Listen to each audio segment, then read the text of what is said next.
Fox Sports. We are Fox Sports. We are MC. The Royals' bats are awake, and the offense is starting to heat up. Over the last 5 games, the Royals are scoring like last year's championship team. Tonight, Yordano Ventura hopes for some of that offense to get the Royals out of their road funk against the Yankees. Game 3 of 4 from New York is next.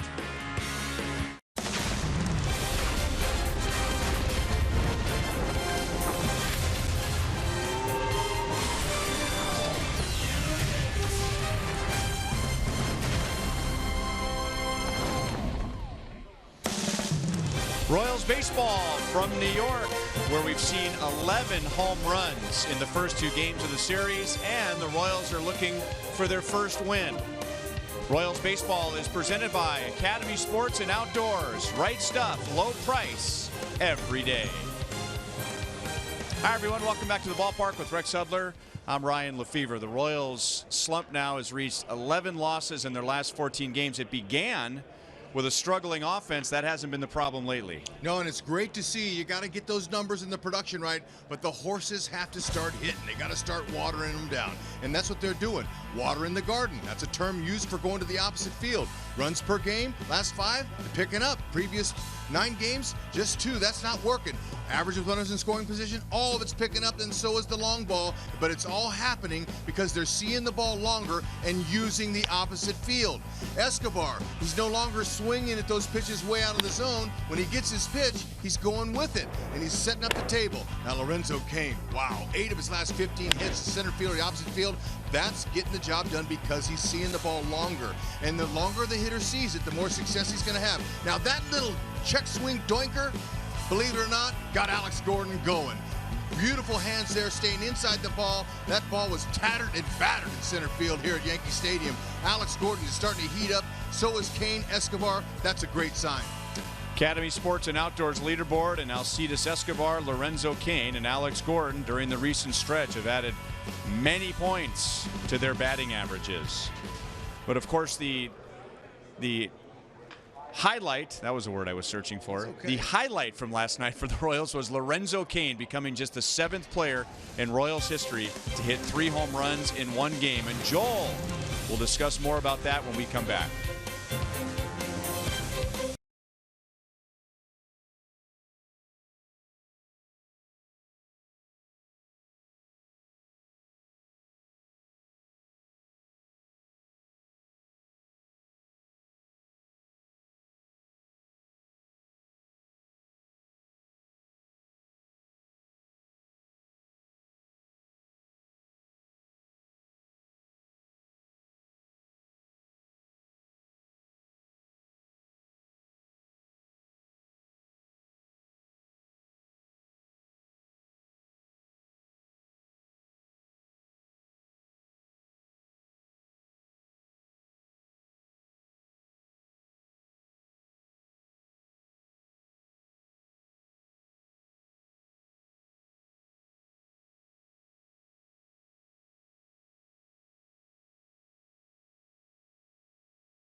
Baseball is brought to you by the Missouri Lottery. Every ticket you play gives back to schools across Missouri, so play it forward with the Missouri Lottery. By Menards, save big money at Menards on all your home improvement needs. And by your Midwest Ford dealers, visit your MidwestFordDealers.com.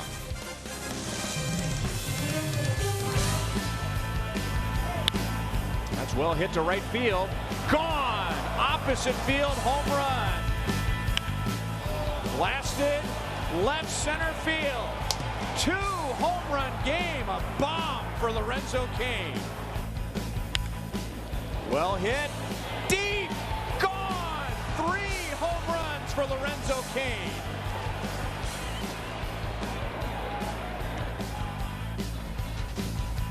Welcome back to Yankee Stadium. Joel Goldberg down here on the field. Historic night for Lorenzo Cain.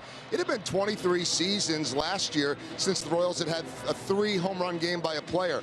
Tartable way back in the 90s, and then last year Kendrys Morales. As for last night, Lorenzo Cain became the 3rd Royal to have a 3-home run game at one of the Yankees stadiums. Bo Jackson did it back in 1990, then ended up getting hurt. He could have had more. And George Brett in a playoff game hitting 3 home runs against Catfish Hunter. And last night, though, it was Lorenzo Cain's turn to get it done. And when you talk, guys, about Lorenzo Cain, he came to the plate last night with a chance to hit his 4th home run in the game. Only twice had that ever happened in Royals history before, both involving George Brett in that 78 playoff and in 1971. Ryan? Yeah, Lorenzo with a little pop out to second base against Aroldis Chapman with that chance for a 4th home run. Here's the Royals lineup tonight. So the recent spike on offense, and especially in the power department, the Royals hit 4 home runs. Cheslor Cuthbert also homered last night to go with Lorenzo Cain's 3. And now the Royals have hit 8 home runs in their last 5 games. And I bring that up because they're going up against a pitcher tonight who's given up some home runs, Michael Pineda. That's right. He's had a difficult time keeping the ball in the yard right now. Right-handers have hit 6 off of him. Left-handers have hit 2 so far this season. You see his first 7 starts of 15, really good. 26 starts since, not so good. He's a 3-pitch guy. Fastball, slider, changeup. He's got a 3/4 arm slot. Likes to throw little cutters down, sliders down and away to righties. He'll be tough, but you know, if you can get him early, look for the bad body language. He pouts a little bit when you can get him, so that's always a good sign, and they hope that they can score some early runs off of him.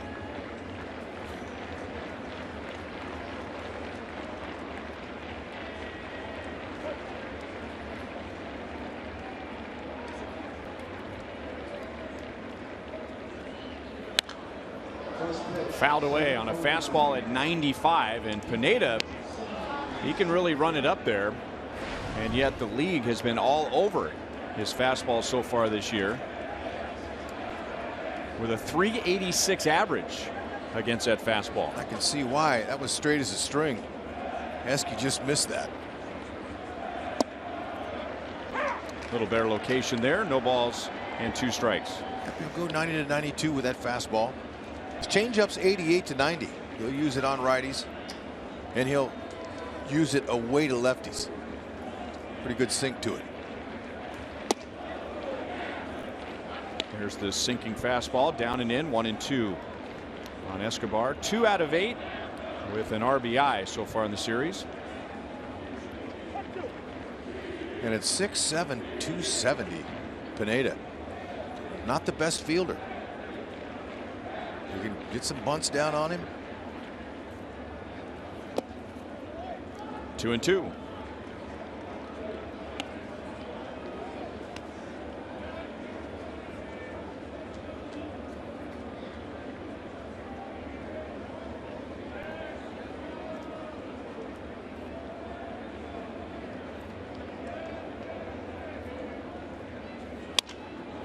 Reaching and down, a base hit in front of Gardner. So Pineda, who relies on strikeouts, he has more strikeouts in innings pitched. That could be a challenge for him against the Royals tonight. That was a strikeout pitch that Escobar made contact with. Sure was, but look at that back leg. He used his back leg and dropped it down. Watch how it goes down. It elevates down low like that so he can get to that low pitch and just guide it out there. Nicely done.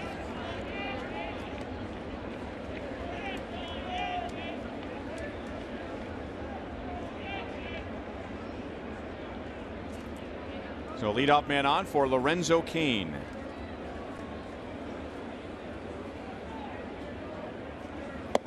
And when you hit 3 home runs one night, you get to be the Honda most trusted player the very next night. 435 on this trip in Cleveland and New York. 6 multi-hit games in his last 11. Remember, he had 1 multi-hit game in his first 20. And even when he wasn't hitting much, the hits that he did get were big hits. Tied for the league lead in game-winning RBIs. 1 ball, 1 strike. Big swing right there. Now, sometimes when you get in a little home run groove, you start swinging for that homer, and I hope he doesn't. I hope he keeps things simple and short to the ball. He still generates a lot of bat speed with that short, quick, compact swing. He doesn't want to get long with it. That first swing was a little bit long for him.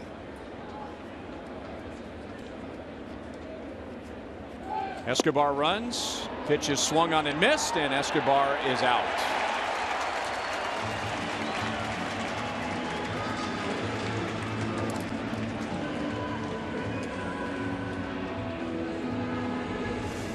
McCann gets rid of it quickly here. Ball's down low, comes right up, got his feet set right over the top of the throw. Perfectly done. Decent jump too. Perfect throw gets you. Oh, wow. That was on a 1-2 pitch. On his knee. Oh,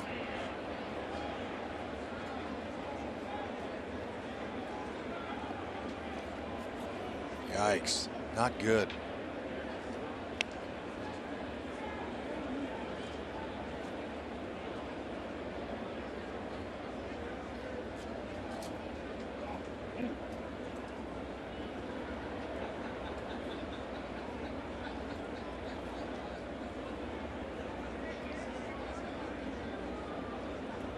Well, Cain just reached out with his left hand and he touched Nick Kenny's right leg on the outside of his leg. I mean, not to take away from any of the pain, but you hope it hit him on the outside of his leg and not right flush on the knee cap.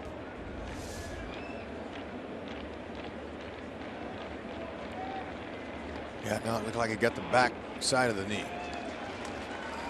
Regardless, not good. Wow. There's not a lot of flesh right there, so that was bone on bone. Ball on bone. That's tough. Glad to see him at least trying to stay in there.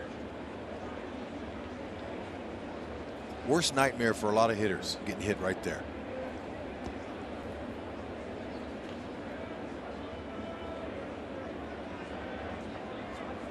So 1 on 1 out to Eric Hosmer. That pitch is down and in. 5 years ago tonight, Eric Hosmer hit his first major league home run with his mom and his dad and his brother here. Hit it into the second deck in right field against the now retired A.J. Burnett.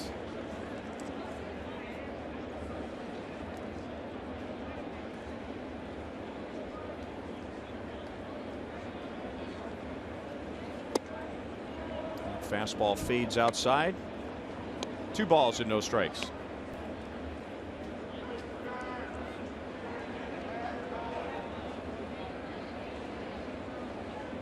Haws will pull anything soft that's hanging, but for the most part, he's staying middle to left field, which is a great approach. He's had it all summer so far.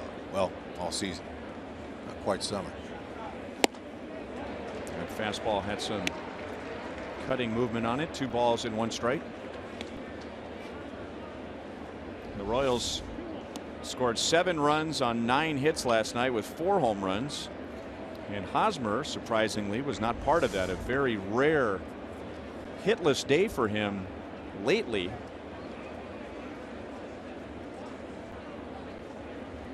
He has hit safely in 26 of his last 28 games. And he's 5th in the league with that .325 batting average. And one of the reasons is his bat is level when it comes to the zone. He gives himself a chance for hits like that. It's not angled. He's not looping. He's not popping up a lot of balls. He's got a nice flat level swing through the zone. And he's going to find a lot of holes that way.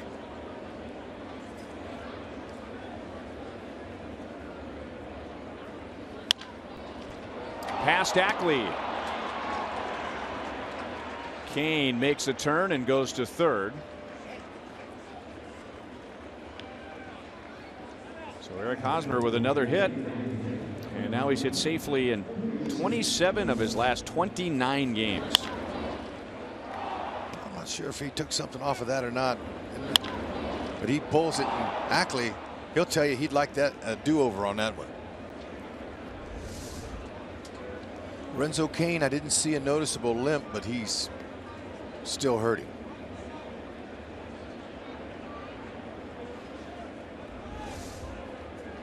Okay, let's check him out now as he's running. Kind of taking it easy a little bit. There is a slight little hitch to his giddy up, but it's really important that Morales comes through here. First and third. Situation is to look for something up and drive it, get a sac fly or better. And while his overall numbers are down, he's done very well in this situation. And the one game the Royals have won on this road trip, Kendrys Morales hit a 3-run home run in the first inning. And he's ahead in the count, 2 balls and no strikes. Got a big fastball like that, you can look for it, or especially early.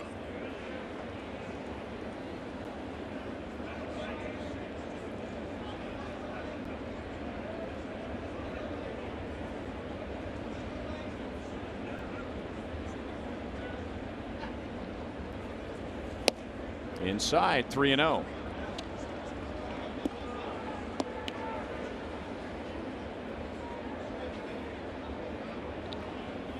This trip, and really going back to the last homestand, has been a battle of the first inning. Doesn't it seem like someone scored in the first inning just about every game?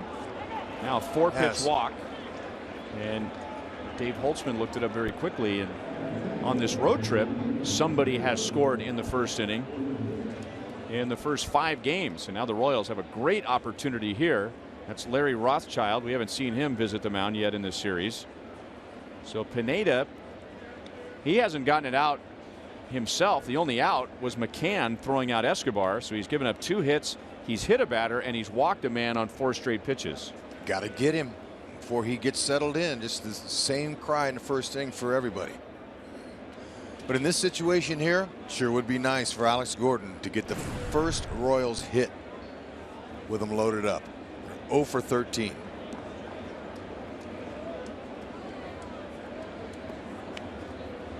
And that was a good plate appearance by Morales. Didn't swing one time at him. 4 straight balls. Got to make something happen here.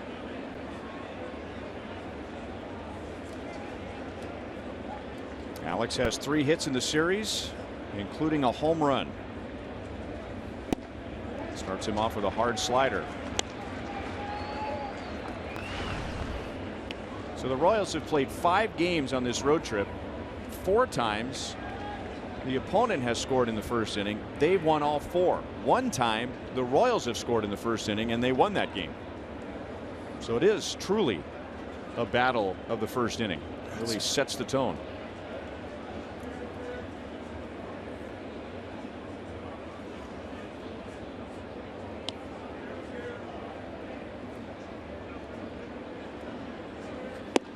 Same pitch. That one's a little lower. And the count is 0-2. And Alex has had his difficulties with Pineda in the past.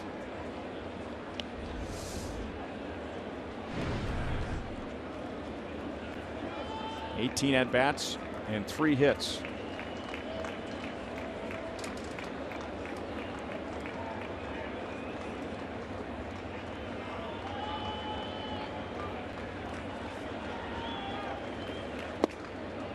Made the adjustment, 1-2. That's right. Just lay off it. He's going to keep throwing it down there until you lay off it and make him bring it up.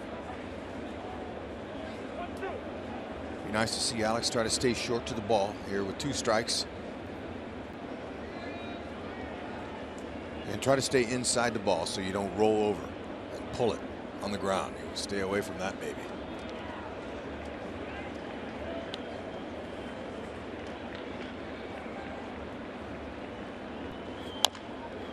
That one was up a little more, but Alex fouled it off of his foot. So 4 consecutive sliders. And you know, Larry Rothschild came out for a visit, Yankee pitching coach, and I'm sure he said, hey, look, you know, your fastball has been getting hit a lot this year. It's been getting hit hard, 386 average against him. Maybe you use your secondary pitches here.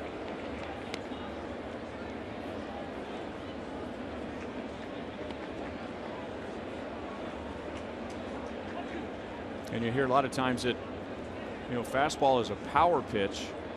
Breaking balls are rhythm pitches. A lot of pitchers, when they can throw their breaking balls for strikes, can get their rhythm back.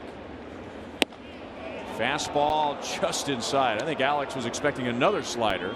He ran it up there at 96. It's a great spot for Pineda. That's what you want to jam. It's a jam shot right there, or a little ground ball somewhere. But good for Alex to lay off of that. Big pitch right here.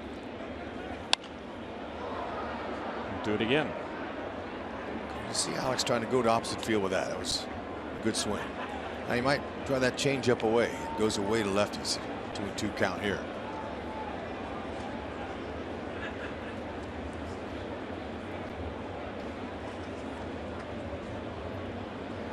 Pineda pitched on Friday against Boston. That's a good line, but both runs and 28 of those 106 pitches were in the first inning.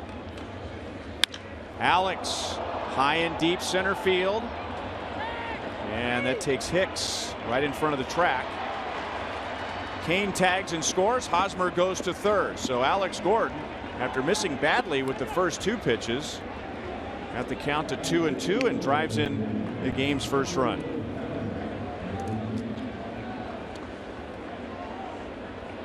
Excellent job by picking up the run there. You have to do it here. He got him a pitch. It's away, but he stayed with it. He didn't spin off of it and try to pull it. And he got good wood on it. And Kane's coming home, grimacing a little bit. Score the run, and he'll be sore after getting hit in the knee. Maybe get some ice out on that. Hopefully he can stay in the game.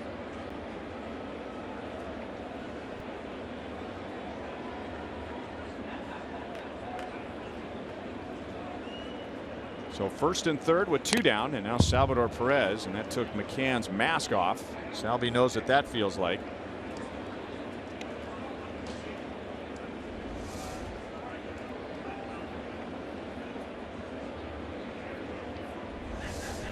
So you go from Alex, who's had some trouble with Michael Pineda in the past, to Salvi, who's done well.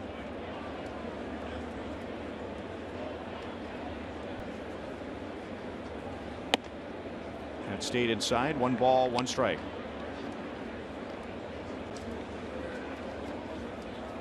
Salvi reminding himself there to keep that front shoulder in.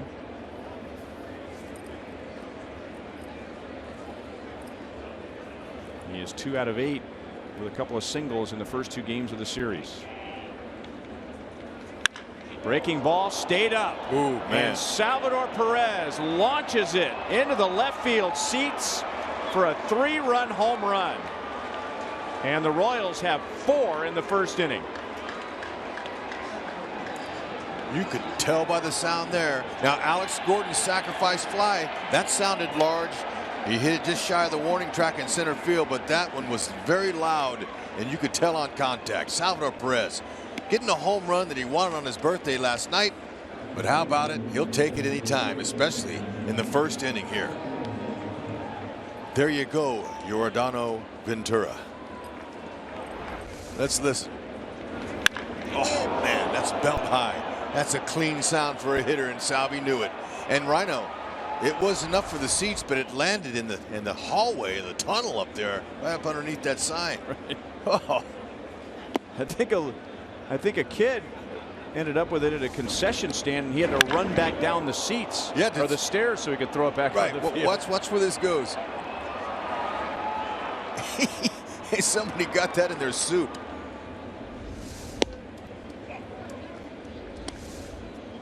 There's the kid. Wow, Salvi hit that a ton.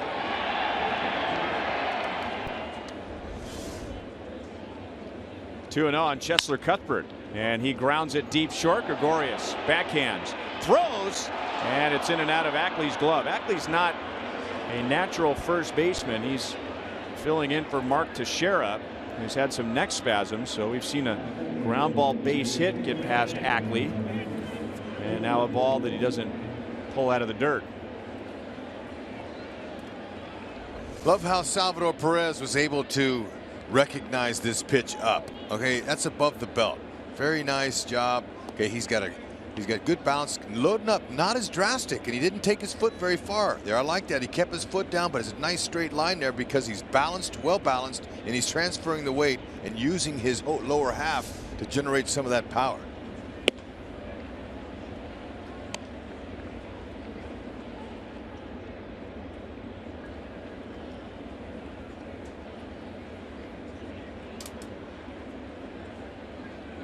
Pineda has thrown more pitches out of the strike zone than in the strike zone. So 28 pitches in the first inning in his last start, and now 32 tonight. 1-1 to Christian Colon, who's at second base tonight.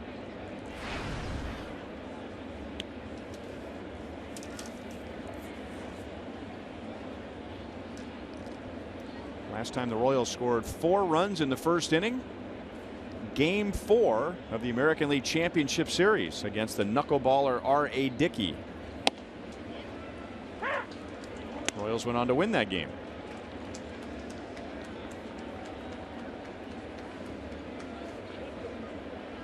Some big innings now. They got Pineda talking to himself.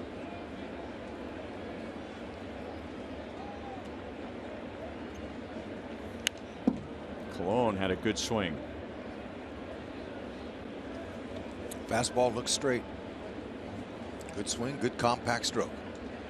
Quiet Yankee Stadium, and that's a beautiful sound.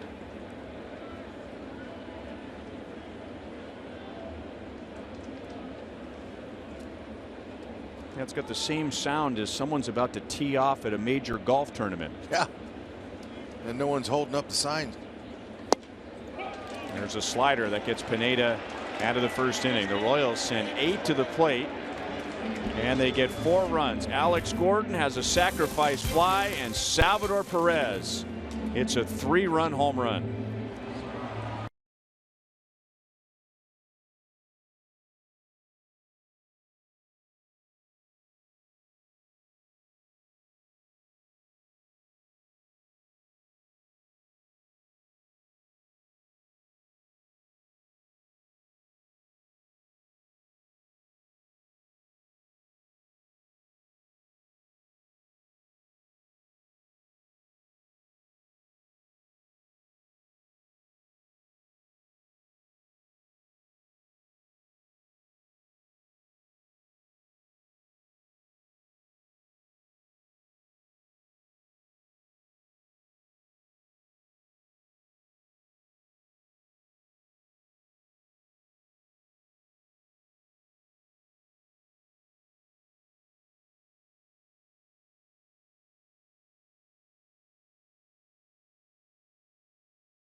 Full weather day in New York City today. High temperature of 75, right around 70 degrees at first pitch tonight. Salvador Perez with a 3-run home run gives the Royals a 4-0 lead. And now Salvi's important work begins right now. Most important work to try and get Yordano Ventura back on track. Ventura has quite a bit of breathing room with a 4-run lead. And he throws a fastball for a strike to Brett Gardner.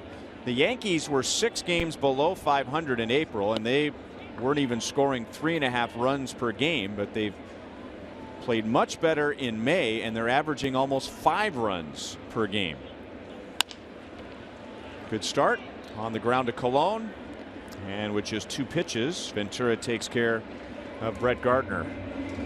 We were all very encouraged after Yordano Ventura's first 4 starts this year, especially using his breaking ball and his changeup more. The results were great. The Royals were 4-0 in those first 4. He was 2-0, but now an ERA over 11 in his last 2. Yep. Dave Island, the head mechanic, pitching coach for the Royals, says, you know, he's got to line up that shoulder north and south and keep his shoulder aimed at Salvi's glove. He pulls out the shoulder, he loses his command, he starts recoiling, and then he starts walking people. So Salvi wants to keep him right down in the zone there, pitch to contact like that. He's not going to go 98, 99 miles an hour like he used to. He's more averaging 94.4 miles an hour on his fastball. Changeups at 84, curves around 81. And it's a nice one. It's a nice little over the top 12-6 they call it. There it is.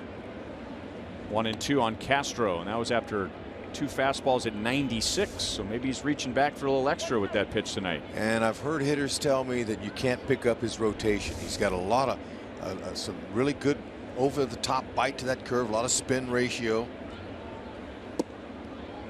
And it's all for a hitter. He's got to be able to pick up the rotation to determine what pitch it is, and then you got to compute that all in a matter of a split second.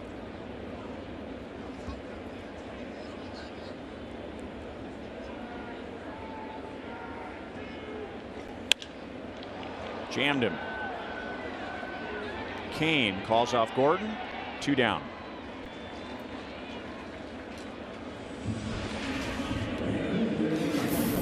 Royals defense presented by Ford, and of the 9 on the field right now, 8 played at least 1 game in the Royals minor league system. The only exception would be Alcides Escobar. So this is truly a homegrown team. The Yankees, by comparison, of their 9 on the field, they have 2 that have at least played in their farm system. There's always been an organization that likes to spin in the free agency. Except we were all stunned when spring training began this year, and we realized that the Yankees signed 0 free agents this past offseason. When was the last time that happened? Yeah, that's a shocker.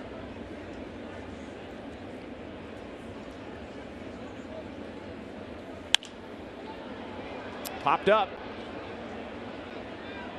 Cuthbert into foul ground, and right after the Royals make Pineda throw over 30 pitches, Yordano Ventura needs 10 in a 1-2-3 bottom of the first.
Michael Pineda right back out to the mound after he had to face 8 Royals in a 4-run top of the first inning.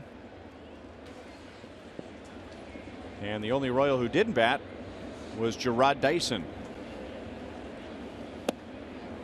And he takes low with a fastball, thinking about a bunt. The Yankees already had Headley in at third and Ackley in at first. Well, that moves all 4 of the infielders out there whenever he does that. First baseman comes in, Ackley, Castro heads to first, and then it opens up the field for a base hit up the middle or on the ground somewhere. That's the advantage of speed and the ability to bunt.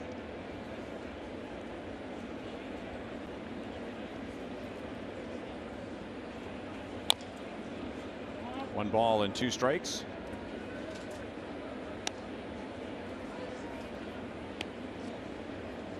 The first 4 Royals reached against Pineda. Escobar singled. Kane was hit by a pitch. Hosmer singled. Morales walked. And then with 1 out, Perez homered and Cuthbert singled.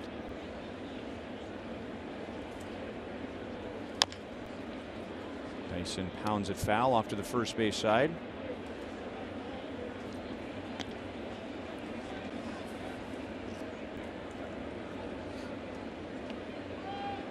After watching Gerard pull that last one, Pineda, he bounced off that mound pretty good for his size. My scouting report says he's a below average fielder. He pounced on that. Would be fair ball.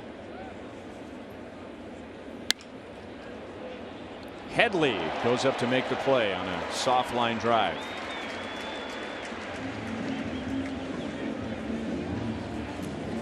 Remember, you can hang out with your friends at Kauffman Stadium every Wednesday home game for only $10 with your school ID. Plus, enjoy a happy hour special at the Boulevard Grill concession stand as you listen to live local music in the outfield experience. Royals.com/student night for a full list of bands and for tickets.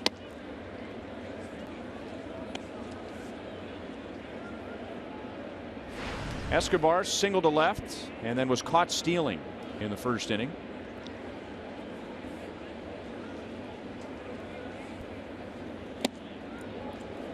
One ball and 1 strike. Pineda was drafted by the Mariners, or signed by the Mariners, 11 years ago. As a 16-year-old, he was 180 pounds. Really? So when you use the word pounce, now he's 260 pounds. It's unbelievable. Out of the Dominican Republic. He's a large young man. Traded to the Yankees very early in his major league career. That is his second strikeout. It was a surprise trade. He was just getting going with the Mariners and was teaming up nicely with Felix Hernandez. But the Mariners shipped him here for Jesus Montero, who is one of the Yankees' catching prospects. That's a deal that's worked out much better for the Yankees than it has for Seattle. But Pineda,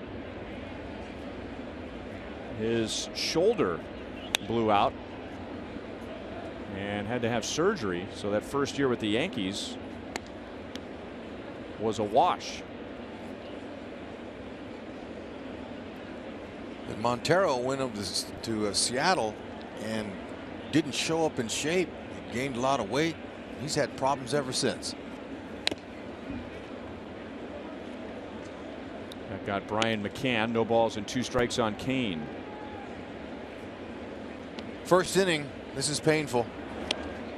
Oh, I mean, you could just hear it. It almost sounded like the contact from ball to the wood, and it hit his knee just on the bone, man.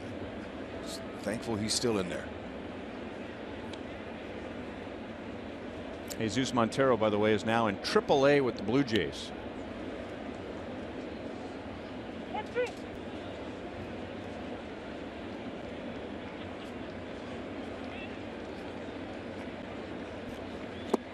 Slider is down. So Pineda is vulnerable in the first inning, and then he has a tendency to hit his stride. And the Royals got 4 in the first inning, and now Pineda has a 1-2-3 top of the second.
1-2-3 first inning by a Royals pitcher in 12 games. Wow. Shoot the fireworks off. Fantastic. Carlos Beltran leads off the second inning and takes a fastball high. Well, we've been talking about it all night that lately it's been a battle of the first inning in Royals games. And the 4 games they've lost on this road trip, it's been the opponent scoring in the first. Royals got a sac fly from Alex Gordon and a 3-run home run from Salvador Perez in the top of the first tonight. And the Royals, they can turn things around. High and deep right field. Dyson at the wall, and Carlos Beltran hits his 3rd home run of this series.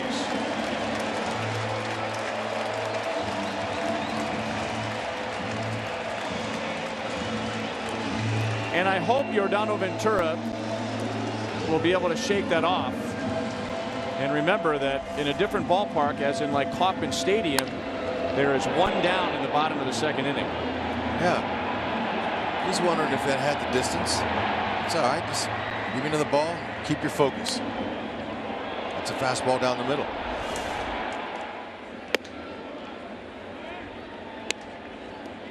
So 399 career home runs for Carlos Beltran.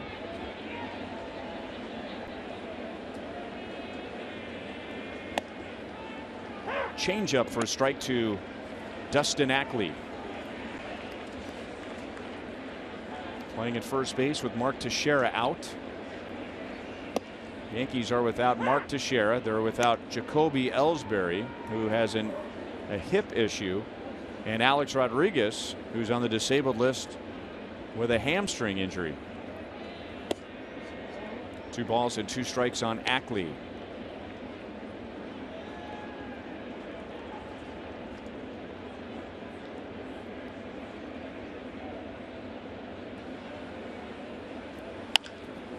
On the ground to Colon, and that's the first out of the bottom of the second.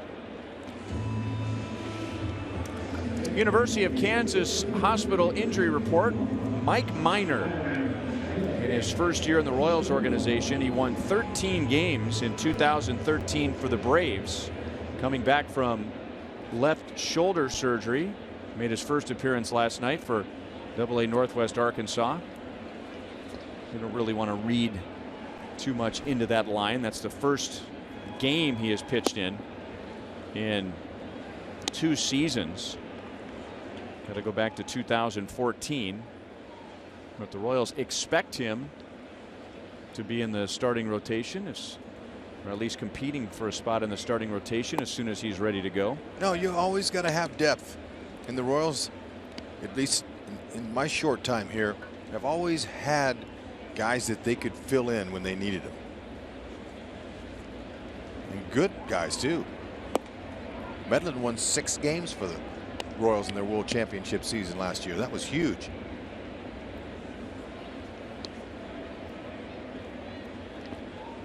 2-1 on Aaron Hicks. Base hit right field. Aaron Hicks, with Jacoby Ellsbury out, is getting a chance to play every day in center field.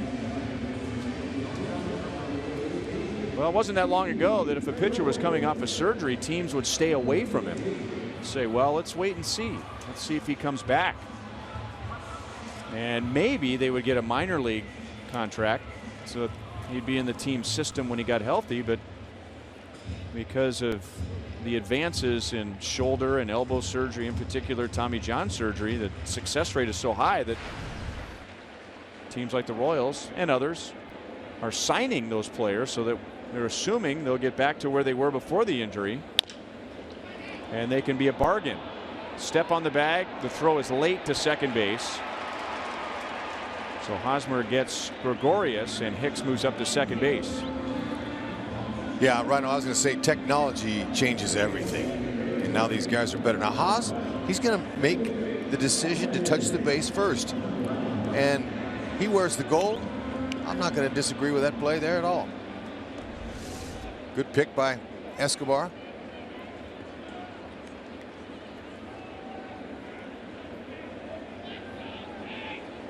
Chase Headley with a runner at second base, 2 down.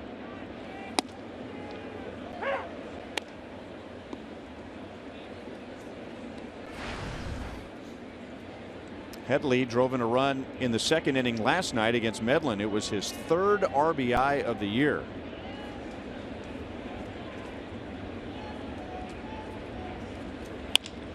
Jammed. Alex comes up in left field, and he'll have to play it on a bounce. So Headley makes it a 4-2 game with a little parachute base hit to left field. And when you only have 3 this late in the season, you'll take them however you can get them. Yeah, it was a good pitch on the inner half. He just fought it off. And with 2 outs, you're not going to throw Hicks out. He was running. Fourth ribby. And now Ben Gamel inside for ball 1.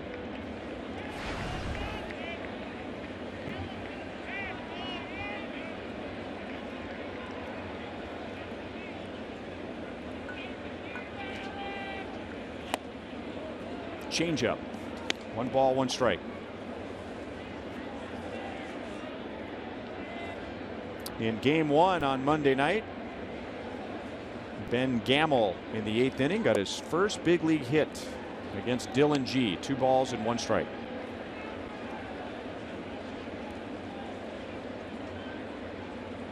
It was a little infield single, wasn't it? A little jam shot. 3 balls and 1 strike with Gardner on deck.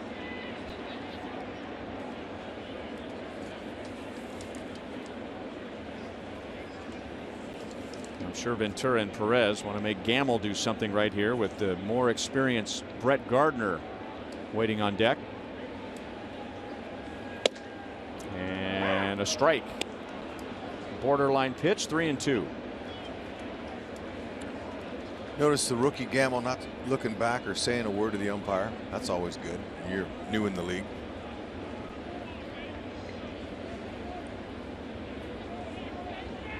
Headley takes off.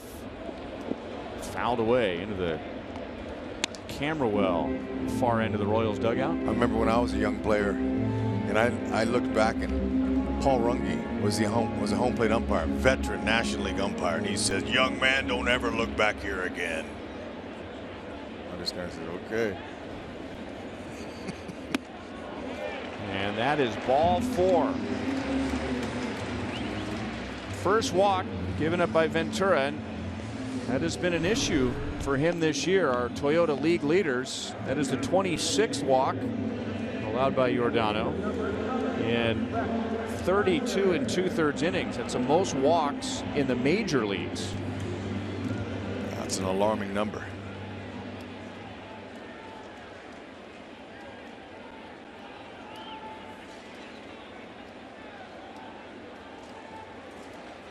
Ventura is making some great strides, maturing. Dave Island said before the game that he wants him to keep that competitive edge without showing up his opponents. But he wants him to have that competitive edge. And now that leadoff home run in this inning seems like it's rattled him a little bit. So there's been a little bit of bad fortune in this inning. Headley's base hit was a bloop on a good pitch. Hosmer could have gone to second instead of going to first. That would have kept a runner at a scoring position. And now he looks like he's overthrowing, and he's fallen behind Gardner 2-0.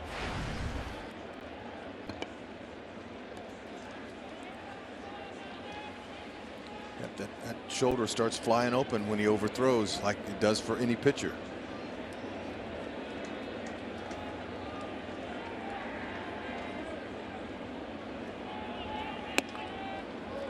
High strike, 2-1. Previous pitch before that one thrown. Watch that shoulder. See how it flew way open, and everything else is lagging behind and leaves the ball up.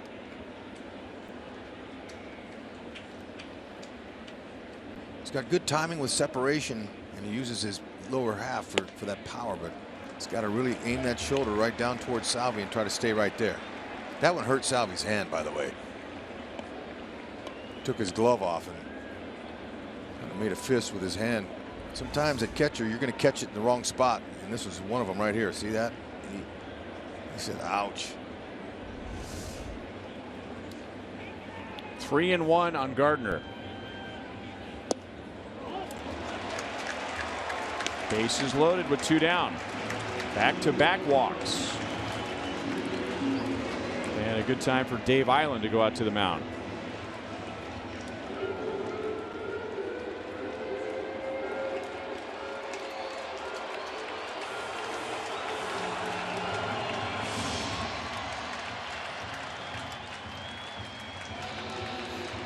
A reminder, as you enjoy a cold one, look forward to Miller Time later in tonight's game, brought to you by Miller Lite.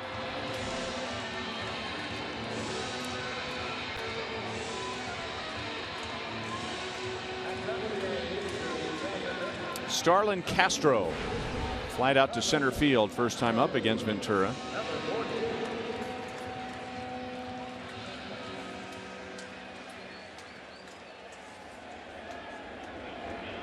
Yankees have scored 2 in this inning. Beltran homered. Headley drove in a run with a bloop single. And now Castro with the bases loaded.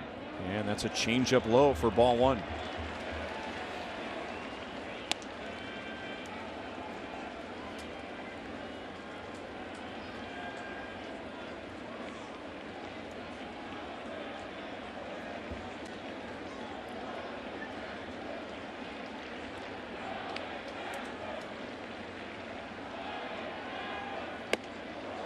Not even close. 2-0. Notice Dave Island and Salvi, even Ventura, very calm. I know they're trying to tell him to settle in. Look at Salvi. There's a little bit of, come on, let's get back in this count here. But still very early. 2-1.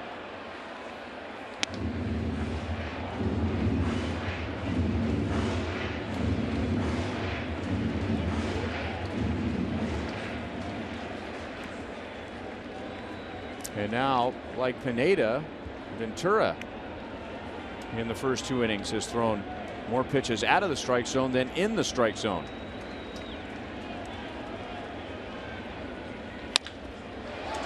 Up the middle, Colon to the bag and got it with his glove. Way to pick him up. On contact, that looked like that was going up the middle.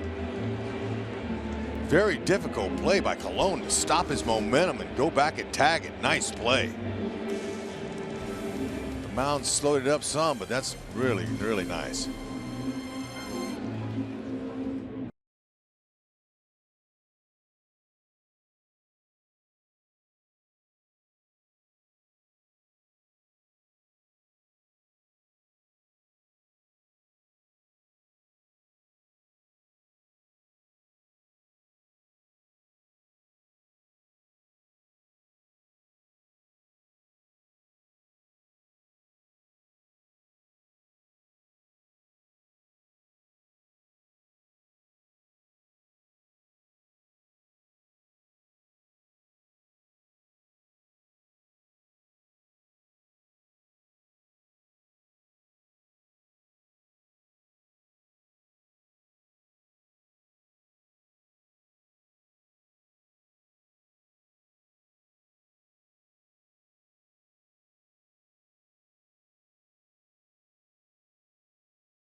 Eric Hosmer, Kendrys Morales, and Alex Gordon coming up in the third inning against Michael Pineda. Hosmer in the Royals' 4-run first inning, singled and scored. So he's hit safely in 27 of his last 29 games and batting at .331. Another base hit into right field.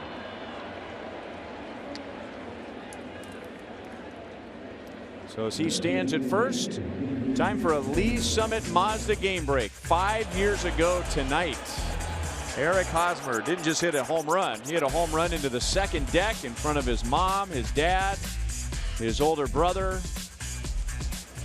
First of his big league career against A.J. Burnett. Special moment.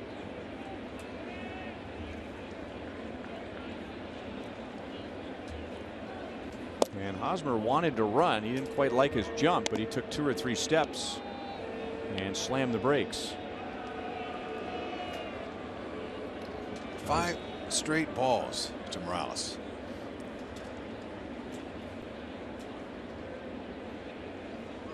That caught Pineda's attention, so he throws over to first.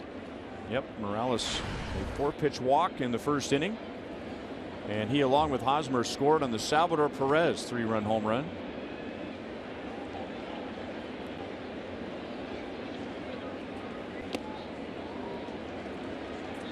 One and one.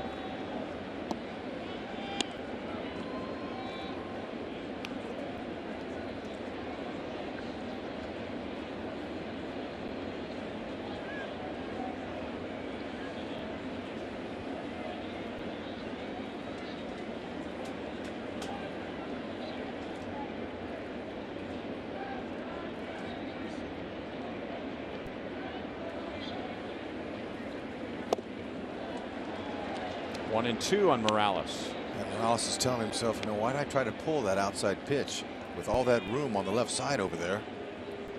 He's very good at making adjustments. Let's see if he can think that way. He can. Want it right there. Can't pull that one.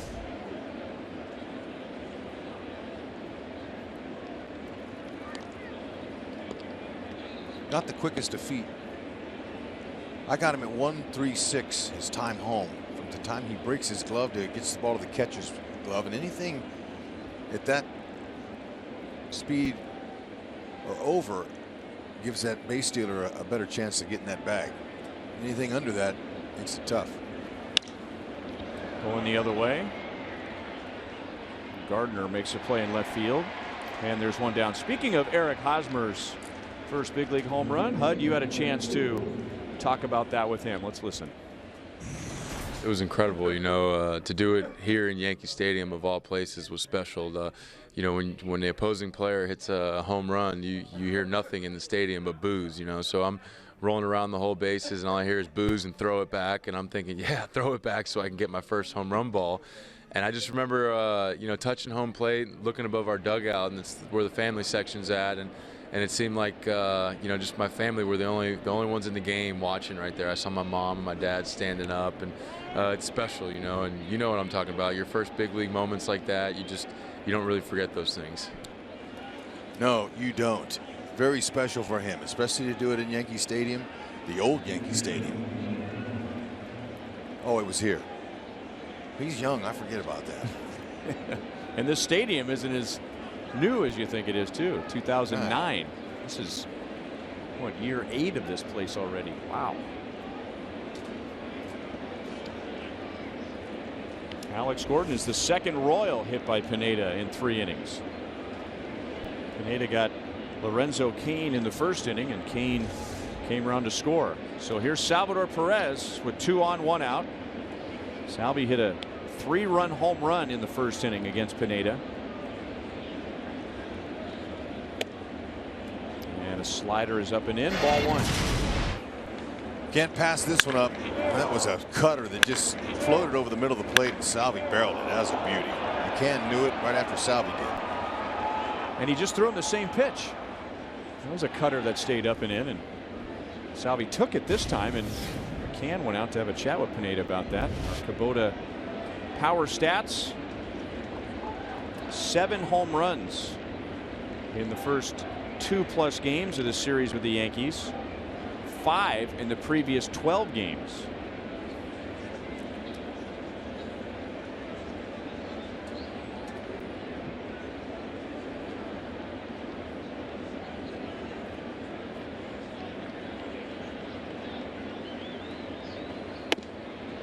Fastball rides inside. 2 balls and no strikes. Maybe there's a changeup. Look at the radar gun and you see 87, and 9 out of 10 times if the guy's throwing 87, that's going to be in the fastball range. But Pineda can get it up there in the mid to upper 90s with his fastball. Yeah, I got 88 to 90 with that changeup. It's a good one. 2-1.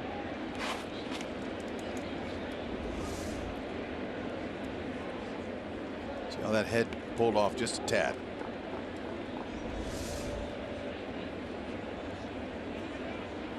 Pitch number 60 coming up for Pineda. Puts him at an average of over 20 pitches per inning, which is very high. Fastball, good spot. 2 balls, 2 strikes.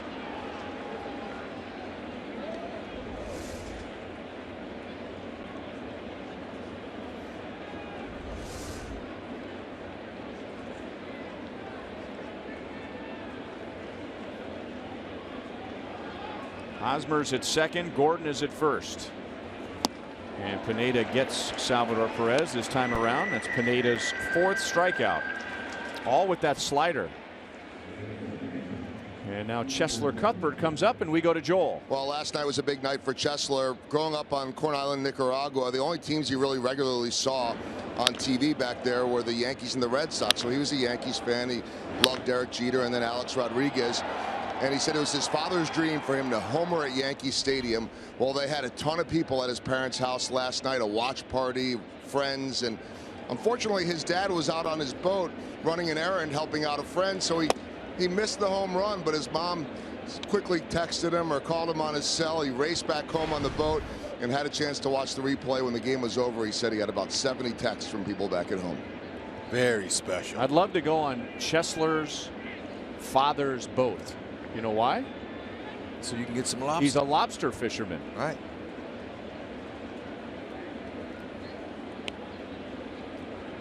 How exciting that is for the family, you know, and these guys work hard to get here. It's not easy. Small percentage of minor league players ever get to the big leagues. And you can come here to the Big Apple and perform the whole World season.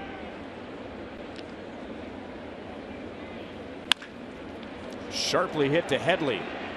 He'll throw to second, and they get the force on Gordon. So another good swing for Cuthbert. The Royals strand 2 in the 3rd against Pineda. 4-2 KC.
as Yordano Ventura goes back to work in the bottom of the 3rd inning.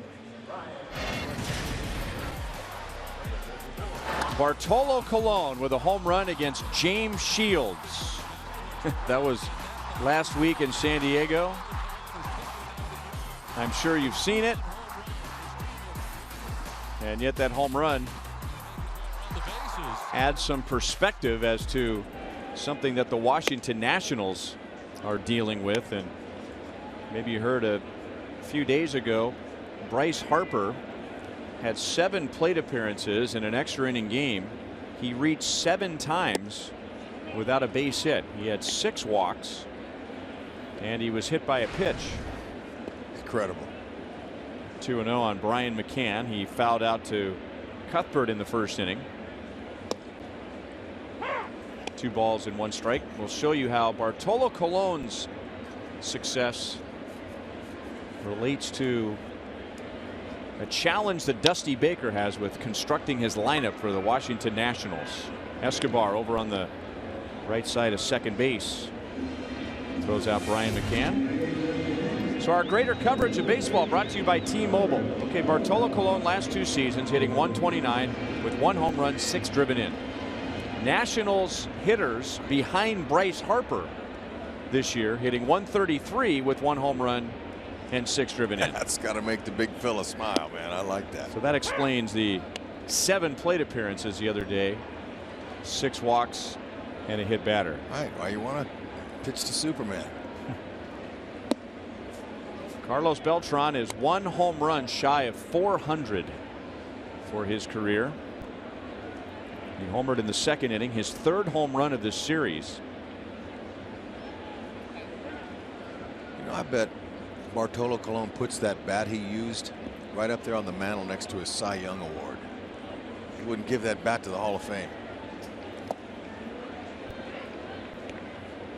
2-1. And with that home run, he became the oldest player in Major League history to hit his 1st home run at 42. Beltran tied with Al Kaline and Andres Galarraga at 399. 2 balls and 2 strikes.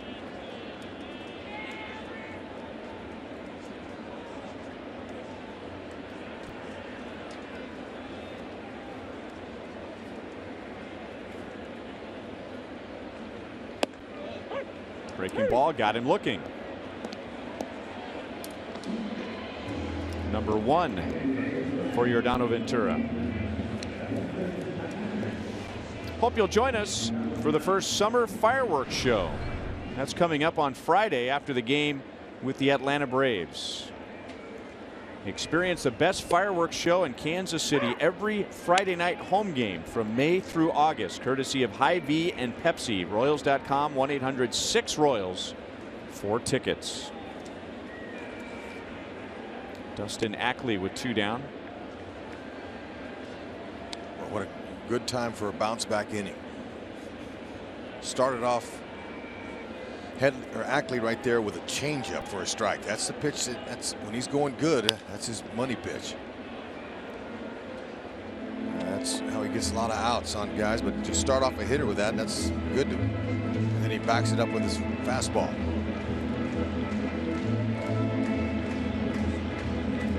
Yeah. See, it doesn't matter if it's a foul ball or the opponent hits a home run. You go to a big league ball game and you get a live baseball. You got to hang on to it and cherish it like that little guy. That's a great Hope shot. he never grows up to be a outfield bleacher fan who throws a ball back out on the field. And there is the bounce back inning. After really laboring to get through the 2nd, Ventura has a 1-2-3 third. It's beautiful.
That's a shot from 4 a.m.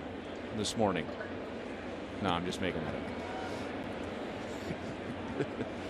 Here's Christian Colon. He was a strikeout victim of Pineda's. He was the final out of Pineda's in that long top of the first inning. The Royals batted 8, scored 4, 3 on a Salvador Perez home run. But Colon has chipped in tonight. He made a good play on a ground ball up the middle by Castro with the bases loaded in the second inning, holding the Yankees to 2 in that inning. 1 ball and 2 strikes. Mound slowed it down some, but this play right here could have saved the game early. Excellent backhand. Way to concentrate. It's a short hop pick on the backhand side too. Wasn't easy. And you can't hit those sliders. 5 strikeouts, all on that pitch for Pineda.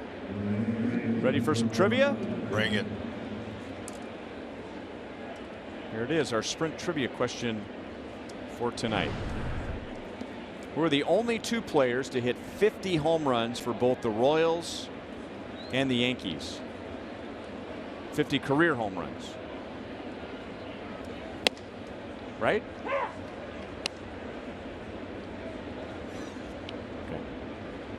Because, as you know, the Royals single season home run record is 36. So that answer would be none. So at least 50 career home runs with the Royals and the Yankees.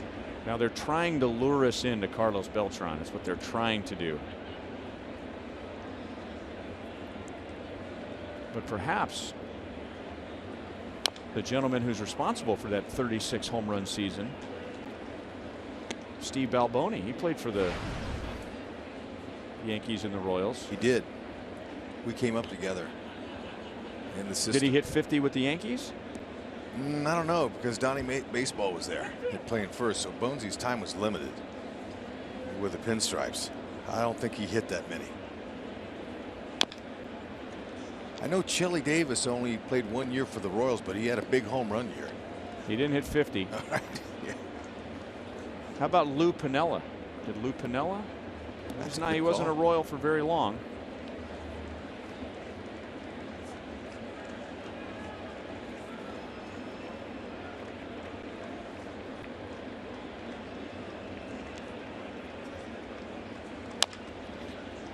Pineda will cut it off, and underhand to Ackley. Dyson is 0 for 2.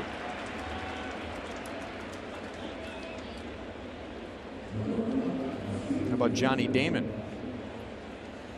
Join us at Kauffman Stadium this Sunday with the Braves in town as we salute the Negro Leagues. Make sure to purchase a theme ticket to receive an exclusive Charlie Hustle brand t-shirt, a seat for the Royals game, and a $5 donation to the Negro Leagues Baseball Museum. Learn more at Royals.com/NLBM. I'm going to go with Johnny Damon as one of my selections. I think that you're probably correct on that answer. I don't know. Headley down to a knee in time. That is not Johnny Damon.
Royals batted 8 in the first inning and scored 4. The Yankees batted 8 in the second and scored 2.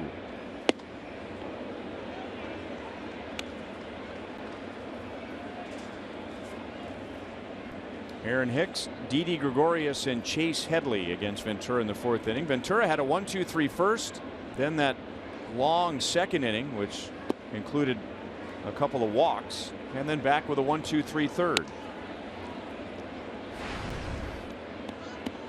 How about Danny Tartabull? And I can't take credit for it. I've gotten several text messages suggesting Danny Tartabull. How about Aaron Hicks? Aaron Hicks didn't have one multi-hit game all year for the Yankees, and now he does in back-to-back games. You know, the Royals hated to wake up the Yankees, but in the first 2 games, that's what they've done, basically. And now Didi Gregorius out on a ground ball to Hosmer in the second inning.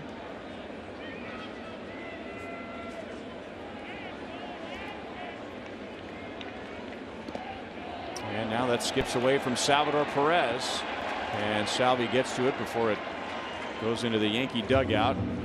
Hicks to second base on a wild pitch.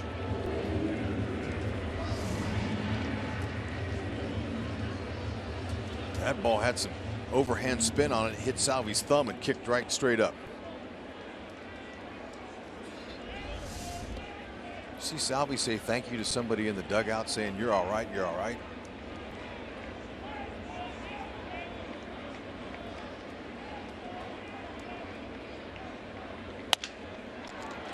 Out to Colon. So a productive out for Gregorius as he gets Hicks to third. There is one out. That's playing the game right there. That's what you want to do. Move that guy over there, less than 2.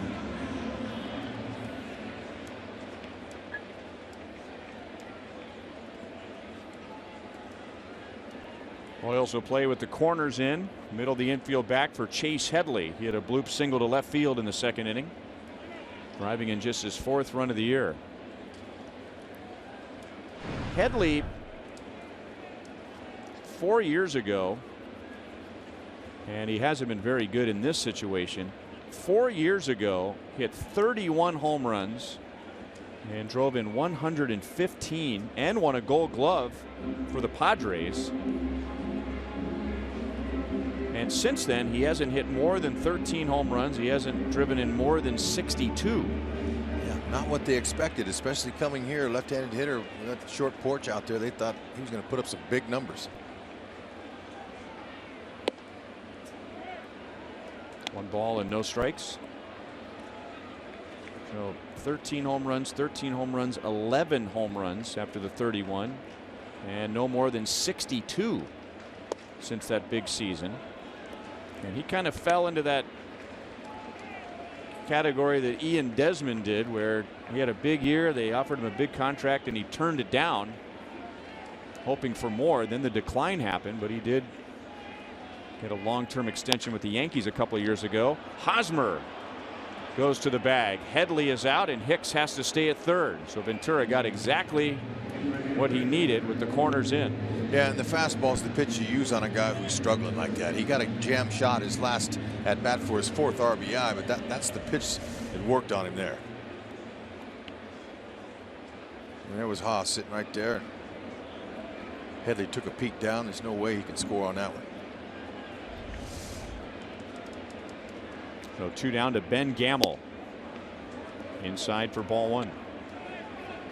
Gamel walked in the second inning.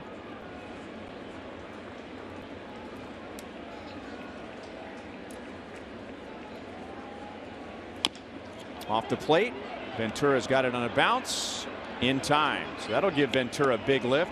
Runner at second, nobody out, and then a runner at third with 1 out, and Ventura gets out of it. Great recovery.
Royals, and the Royals scored all 4 in the first inning against Michael Pineda.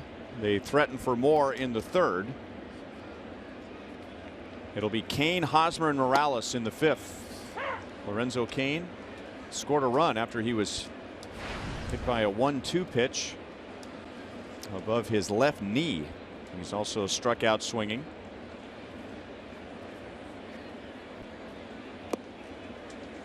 One ball and 1 strike. Place where he got hit on the back of his knee, that puts a lot of guys out. I mean, for weeks sometimes. So very fortunate to see him stay in the game.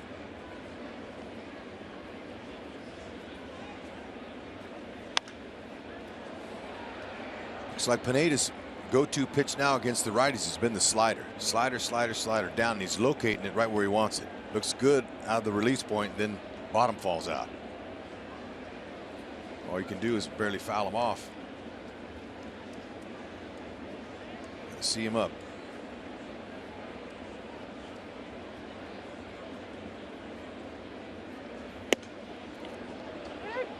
No swing. Will Little is the first base umpire. Well, we told you in the first inning that opponents were hitting .368 against his fastball coming into tonight. So he probably doesn't have a whole lot of confidence in that pitch right now, but he's got a lot of confidence with that slider. He's a little nervous about the fastball. And he missed with it.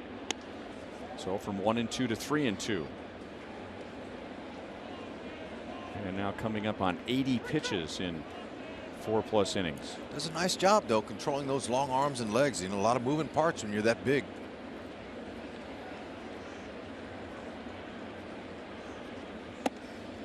Inside for a leadoff walk. That's Pineda's second. Let's go around the league. Brought to you by Panera Bread. More trouble for Minnesota. 7 straight losses and 11 of their last 12. They are 8-25. Marwin Gonzalez with a walk-off home run. We'll get back to that in just a moment. Texas beat Chicago, so the White Sox have lost 2 straight. That gives the Royals a chance to pick up a game, and the Cubs lose their winning streak 8 in a row. It's beaten by San Diego. Marwin Gonzalez has hit 27 home runs in his career. The first 25 were solo home runs. Really? 25 home runs with nobody on base. Wow. And I think his last 2 today obviously was a walk-off, but I want to say his last 2 have been with a man on, and they've both been game-winning home runs. So the Royals 6.5 back, a chance to make it 6 if they can hang on to this lead. And Chicago, when they're done in Texas, they will come here, play the Yankees. The Royals will get their first look at the White Sox on their next road trip. You know, you look at the standings there and you see 6.5 back. You know, there's 130 games left. And in 2014, after the All-Star break, the Royals were under 500. And how many games out were they? 8 games back at one point. Yeah, that's the All-Star break.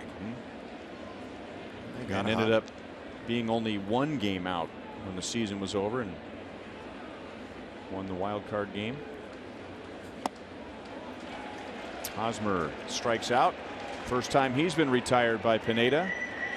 And that's Pineda's 6th. And again, the slider, all 6 strikeouts with his slider, all swinging.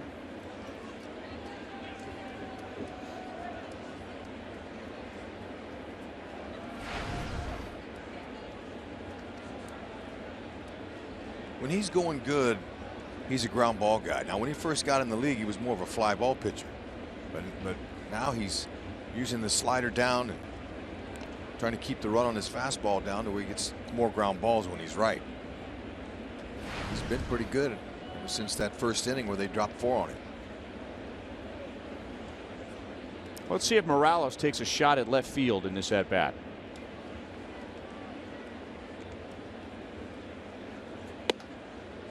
Breaking ball is outside. You said when he batted in the 3rd inning that he was pulling off the ball and you thought that maybe he recognized that, and then he flied out to left field trying to take a shot at the opposite field. He's a highly intelligent hitter. He understands his strengths. 2-0.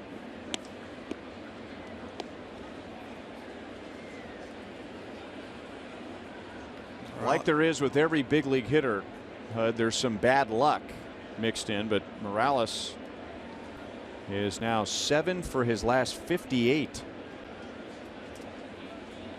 And he's hit the ball hard. A lot of those outs.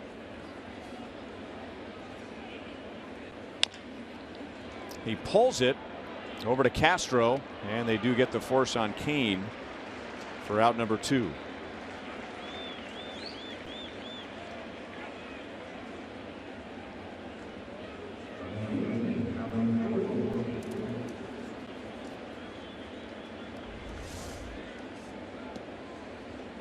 Was Pineda just showing us that he threw a changeup to Morales? Looked like it. He's talking with himself out there. I mentioned early in the game how he's unable to control his body language at times when he's discouraged, and when he's bummed, he kind of mopes around a little bit of the mound, starts talking to himself. Throwing a lot of sliders to Alex Gordon, so he's due to hang one.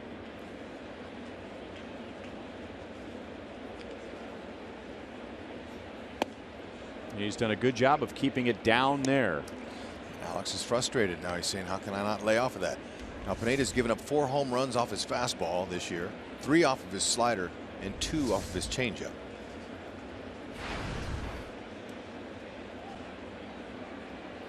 Alex's sac fly was in the first inning, followed by a 3-run home run from Salvador Perez, and then a fastball. So he's got him thinking slider, and the count is 0-2.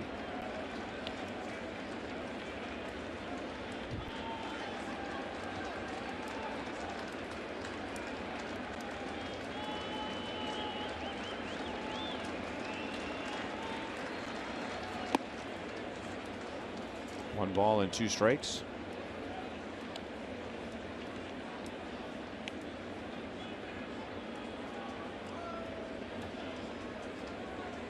A 36-pitch first inning, and the Royals scored 4. There are only 4 runs, and now he's about to make his 16th pitch in this inning, the most of any inning since that first.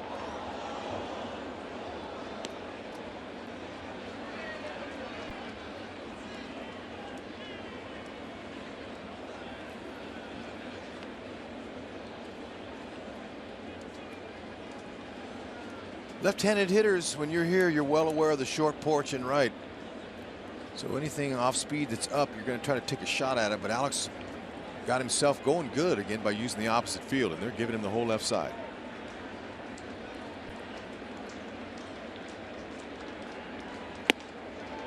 Close. Pineda wanted it. 2-2.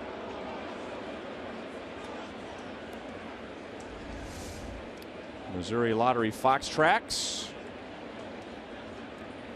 Could have been, but wasn't. Good take by Alex. Now you ready for that hanger? Hanger here, or a little fastball base hit left field.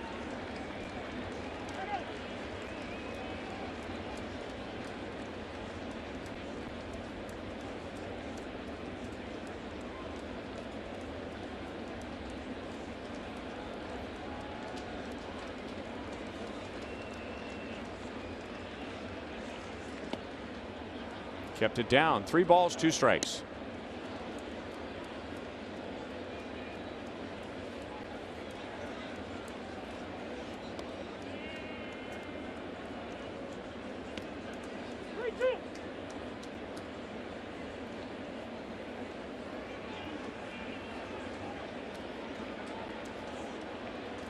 Gordon leads the Royals with 14 walks. He's got a good eye. It's got to be his pitch. You got Salvi on deck. Right idea. Lorenzo Cain, who walked earlier in the inning, That was his 10th walk. So you have 3 Royals with double digits in walks. And the Royals turned a couple of free bases into runs in the first inning. Kane hit by a pitch. Morales walked. And it had been a while since the Royals had turned a walk into a run. Morales runs, and Alex fouls it away again. Yeah, wear him down. That's what you do. Wait for the cookie, foul off the borderline pitches. Tax that pitch count.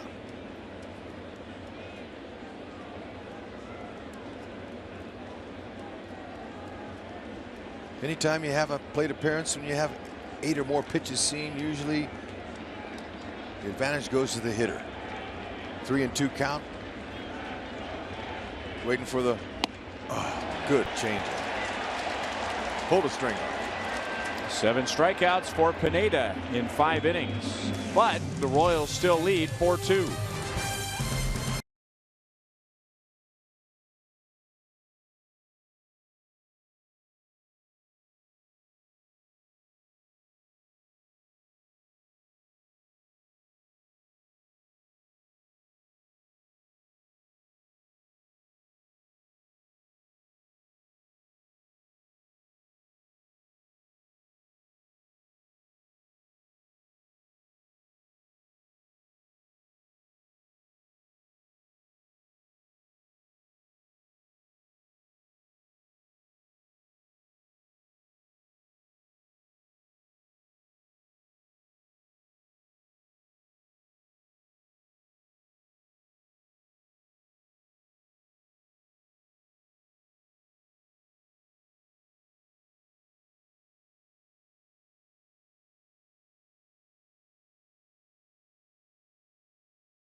Gathering at Yankee Stadium, game 3 between the Royals and the Yankees.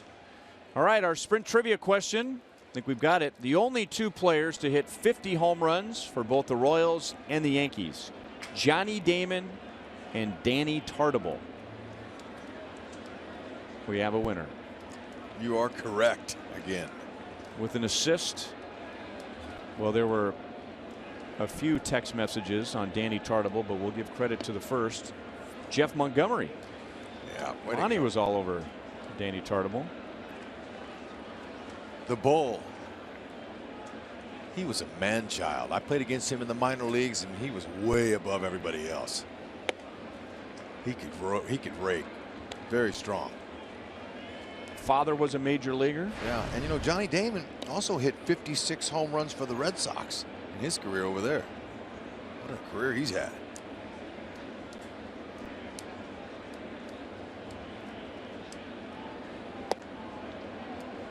Two 2-0 on Brett Gardner.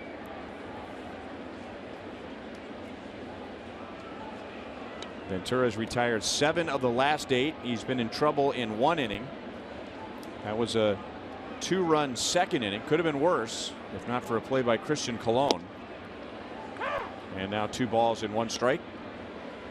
Yankees had 2 runs in. They had the bases loaded with 2 down, and Starlin Castro hit one up the middle, which looked like it was destined for center field, and Colon made a backhand play, slipped on the wet dirt, but was able to get his glove on the bag for the final out. Otherwise, we might be talking about a 4-4 game. Probably are talking about a 4-4 game. That defense, that's the Royal staple. Got to continue that every night.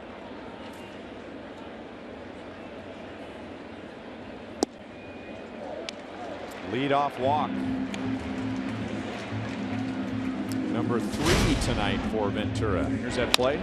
Hits the mound, slowed it down some, but you know when you're circling in to that ball, catching it like that, that's an advantage, and he had his glove placed just perfectly for the backhand pick.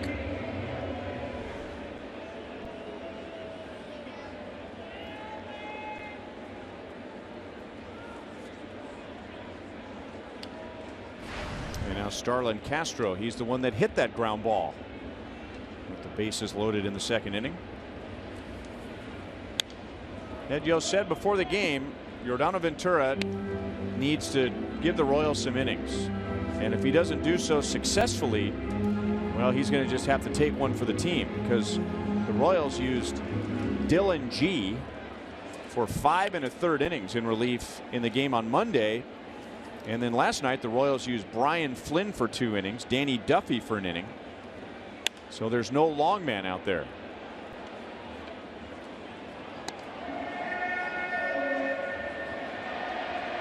Oh, 2 on Castro.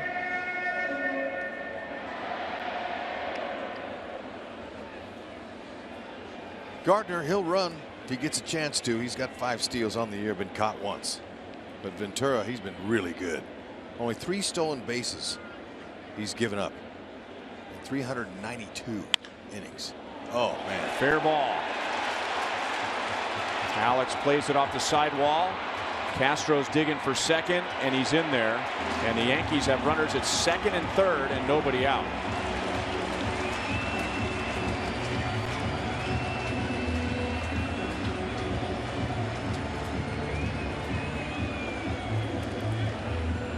Castro, one of their best hitters, hits his 8th double on a breaking ball. Looked like it was a pretty flat breaking ball, but it hung up there on the inner half, and he's able to pull it, get around on it, right over the bag.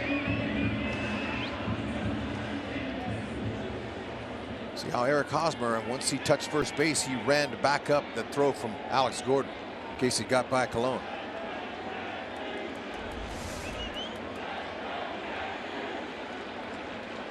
And now the number 3 hitter, Brian McCann. To Hosmer.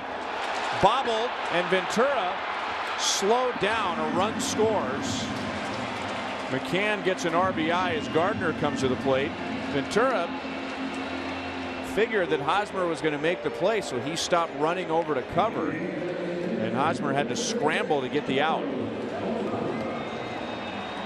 Hosmer extremely quick with his reaction, and his steady glove. It's going to stop a lot of pitchers from going over there, but hit up on the heel a little bit, but nice recovery. He gloves it.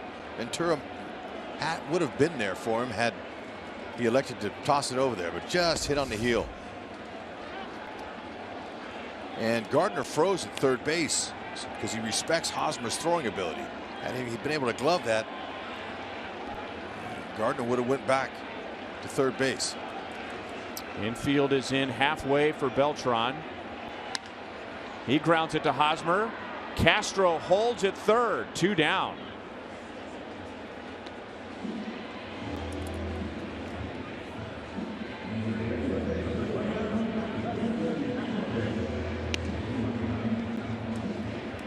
Yankees last inning had a runner at second, nobody out, and then that runner at third with 1 out, and Ventura pitched out of it. I'm sure he would prefer a scoreless 5th inning, but if he could hold the Yankees to 1 right here, that would be something for him to build on. And now the ball skips away from Salvi, and Castro thought about it. He would have been out. Some of the fans are moaning and groaning. But Salvi recovered quickly, and Ventura that time bounced off the mound and got to the plate in a hurry.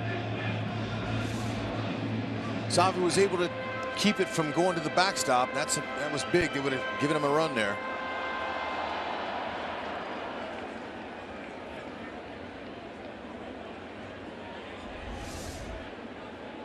Dustin Ackley has grounded to second and flied to left. Didn't mean to do it. So it could have been worse. The Yankees make it a one-run game, but they had runners at second and third with nobody out, and they get one. So at the end of 5, it's a 4-3 Royals lead.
Goody throwing in the Yankee bullpen as we head to the 6th inning. And our Sonic Slam inning contestant is Kim Sincox from Kansas City, Missouri. If the Royals hit a home run in this inning, that's worth $1,500. If the Royals hit a grand slam, Kim wins $25,000 from Sonic and the Royals. And here's the Royal who has homered tonight, Salvador Perez. Jumped on a high cutter in the 1st inning and hit a 3-run home run, and the Royals scored all 4 of their runs in the 1st. They have had 1 hit and 3 runners since that 1st inning. That's a little bit low. 2 balls and no strikes. Pineda says that's the pitch I want. I want that right down there.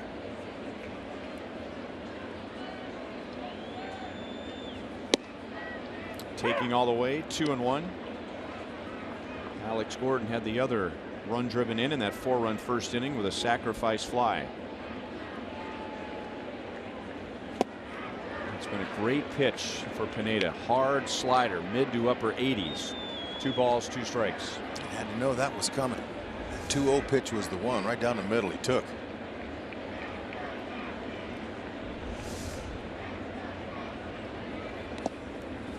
Full count.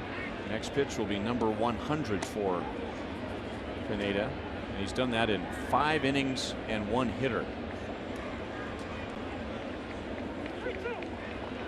That's a pretty heavy workload, averaging over 20 pitches per inning.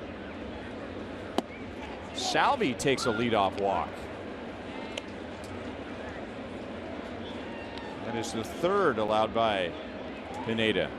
And 6th walk on the year for Salvi. Saw a little body language starting to happen now. He's showing a little bit of anger out there. He knows it's getting close. And so does that man, Joe Girardi.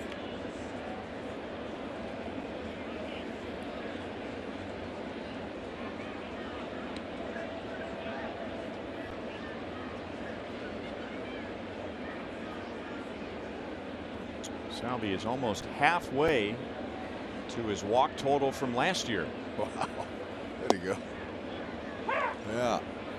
More you walk, more you're seeing pitches. Sometimes that gets you going too, just like that doinker base hit will. I mean, that walk is an important part of the game. There's such a focus these days on base percentage, and it's an important statistic, but really on base percentage is most important in the early part of the inning. Well, Salvi walks with 2 outs and nobody on. Well, yeah, that's going to help his on base percentage, but I want to be walking and adding to that on base percentage early in innings and setting the table. Dave Holtzman looked that up for us, and we showed you some of the numbers early this season last year. Okay, who are your on base percentage guys, but who are your on base percentage guys leading off an inning? It was surprising that some guys didn't have a great overall on base percentage, but it was above average leading off an inning, and that's when you really need it.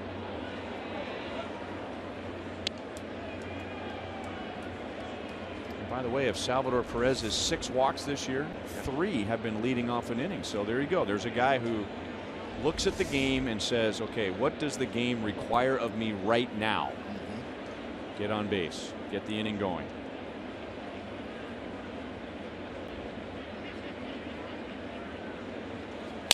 Cuthbert broke his bat. Out at second.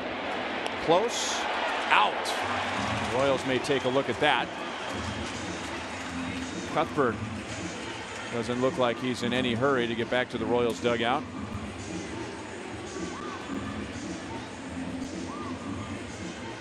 And the Royals decide not to challenge. So they agree with first base umpire Will Little.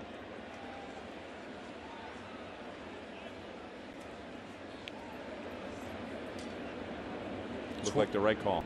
It's when the ball hits the back of the glove. Doesn't have to close it.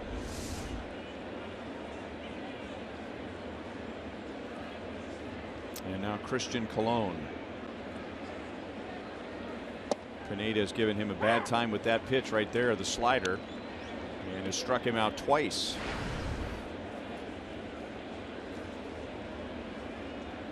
However, we showed you the play that he made up the middle, which prevented a couple of runs.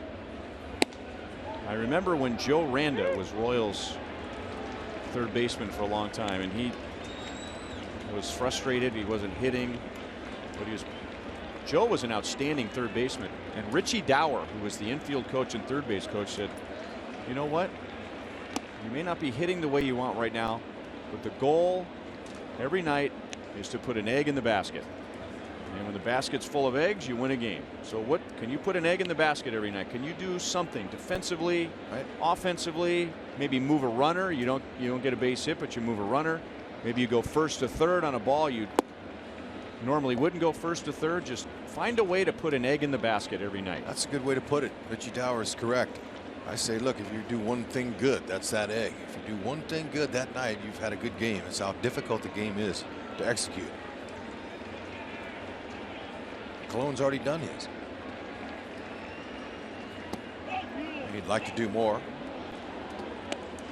See how Pineda's getting a little frustrated here. He knows his pitch count's up.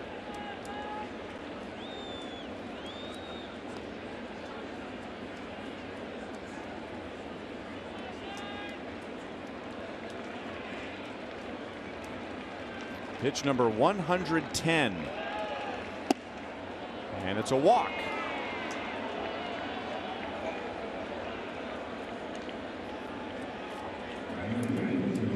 This is pitching coach Larry Rothschild, the original manager of the Tampa Bay Devil Rays back when they were the Devil Rays beginning in 1998. You can get closer to the action at Kauffman Stadium with the Royals Memories program. Choose amongst a variety of unique opportunities, such as a photo on the field, watching batting practice, or delivering the game ball. All experiences are available for purchase each game exclusively through the MLB.com Ballpark app. See Gerard Dyson, he's off the plate right now. He's standing there and he's looking at the mound. He's watching those guys out there talk. That's why you see players, managers, pitching coaches cover their mouth when they're talking, because you can lip read. Fastball, slider, I'm going to get him on my changeup. You know, you see that stuff. So good hitters, they'll sit out there and they'll watch what's going on out there. Dyson's trying to figure a way here.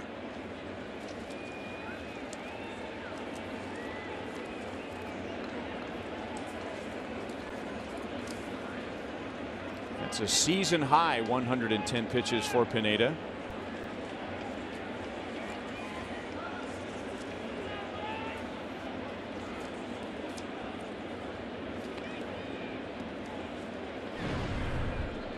Dyson has hit a soft liner to third, and he has grounded back to Pineda, and even with that, he's still a .333 hitter in 6 at-bats.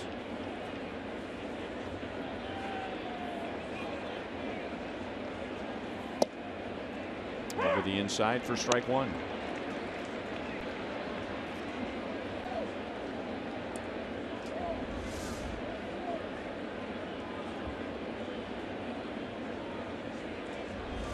Got the corner.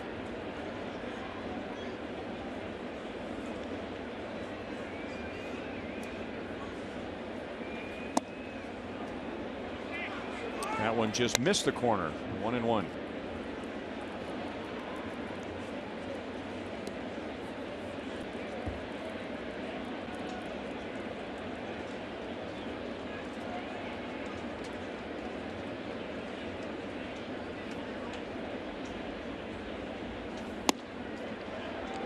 One and two.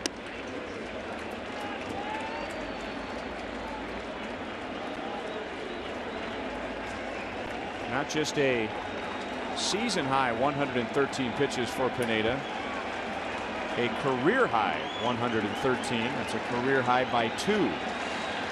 Dyson needs to give him a parting gift with a nice gapper. Colon got the greatest jump you could ever get, and Dyson drops it into left field for a base hit. Well, it's not the parting gift he wanted, but it's going to get him out of the game.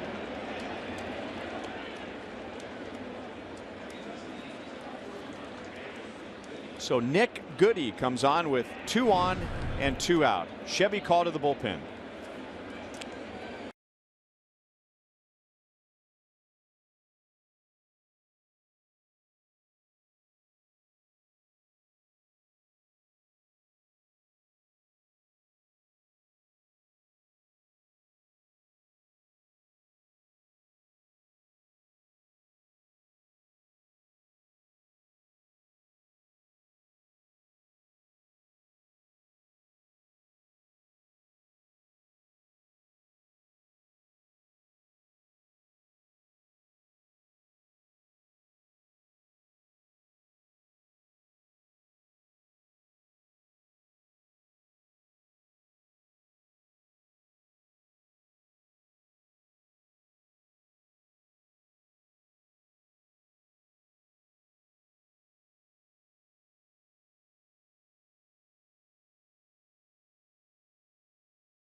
Hit last night, Lorenzo Cain, 3 homers. Let's flash back.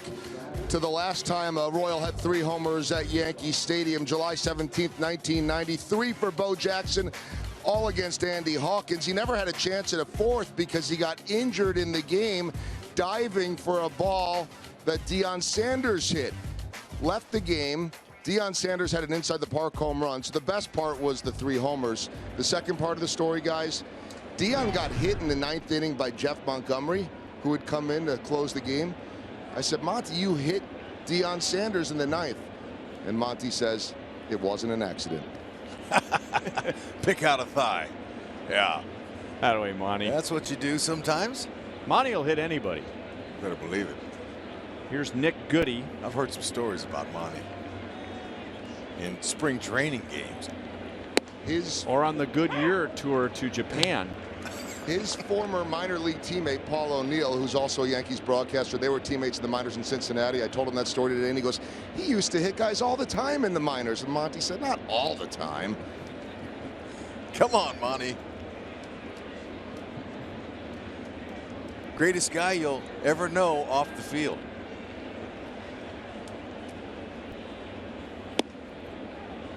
Pitch looked like it crossed up McCann, and they're going to chalk it over. Nick Goody. The Yankees really wanted him. They drafted him twice. Drafted him out of junior college in Florida 1 year. He went to LSU, and the Yankees drafted him again the next year.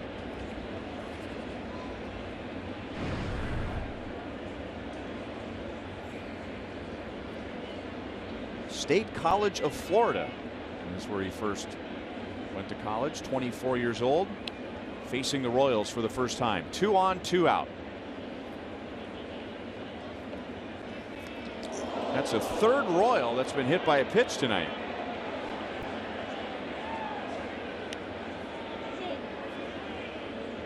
Home plate umpire Sean Barber, who is a minor league call-up when one of the major league umpires is on vacation. Did a good job of just standing around home plate and assessing the situation and seeing if anybody was going to react. Yeah. And did not issue any warnings. You can see now he missed by a good margin, that's for sure. They were trying to come inside. 88 to 94 with that fastball. Is with Goody. Slider and a changeup.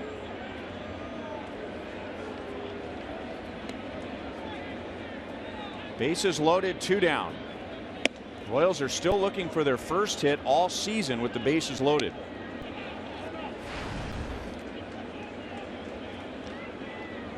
They had the bases loaded in the 1st inning, and Alex Gordon hit a sacrifice fly to drive in the 1st run.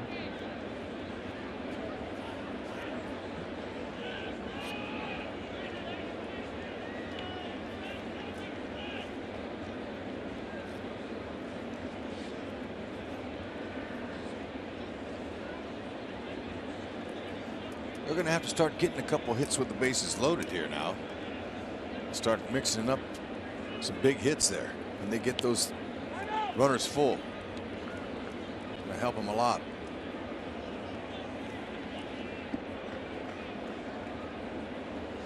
Lorenzo Cain is 0 for 2 this year with the bases loaded, but in last postseason he was 3 for 3.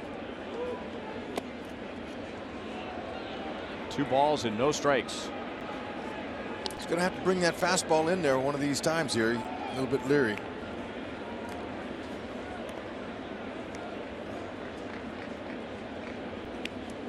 This is just the 4th appearance for Nick Goody for the Yankees. He has struck out 8 in 4 2/3 innings.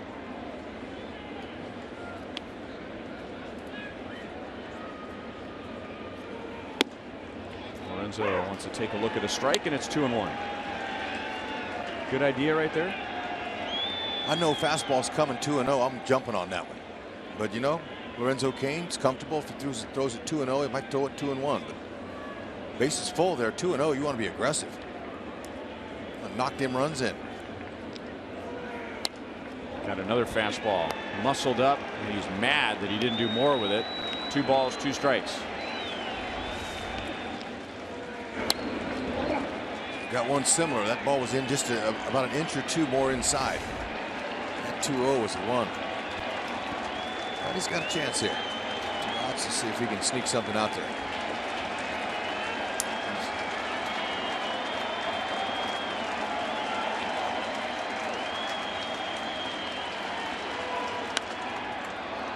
still alive.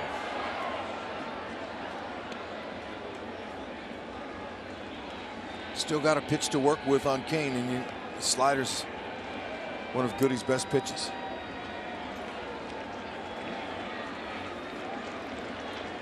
With 2 down, Colon walked, Dyson singled, and Escobar was hit by a pitch.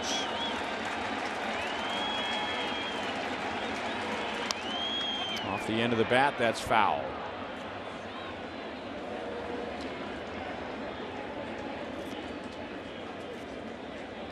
That's why that 2-0 is a high percentage fastball count right there. And he took it, and then he got another one coming back, and he just missed it. But he could have got that swing going 2-0. And he's got the slider now he's going to have to deal with.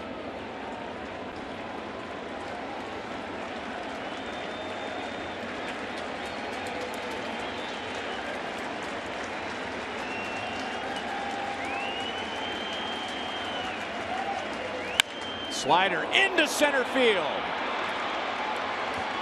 Colon scores. The throw goes to third with Dyson coming around third base.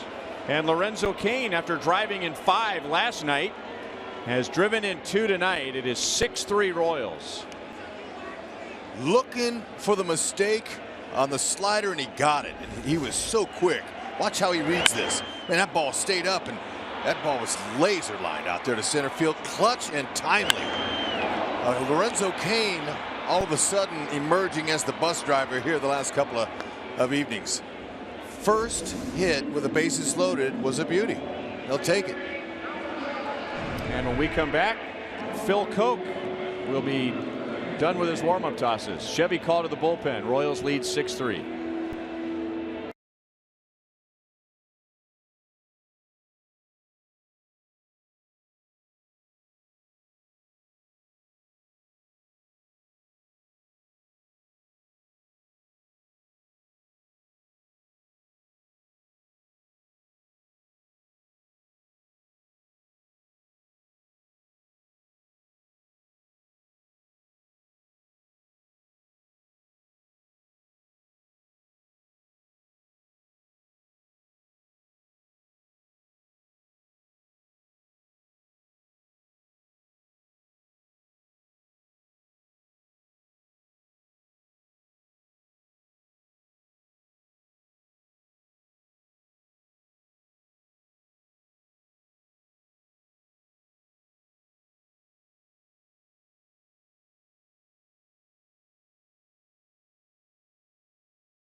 Lorenzo Cain, the last 2, he's driven in 7. And the Royals get their first hit with the bases loaded in game number 33. Big spot with the bases loaded and 2 down, turning a 1-run game into a 3-run game. And now Phil Koch comes in to face Eric Hosmer, and he misses inside with a curveball. Koch pitched in game 1 on Monday. He went 2/3 of an inning in relief of Ivan Nova in the 5th. And the man he faced was Eric Hosmer, but Hosmer, or the man he faced to get the final out of the 5th inning was Hosmer, but Hosmer took him to the warning track in left field. High and away, 2 balls and no strikes. So Hosmer eyeballed the first slider, and now the fastball away at 94. He spit on that one too. He wants that one in the middle. Wants to keep the rally going here with 2 outs.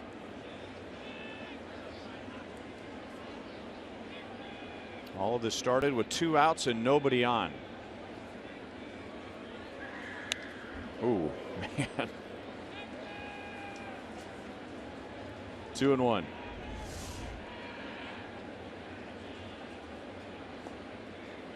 He was right there. You see how his head kind of pulled off, though, just a tick.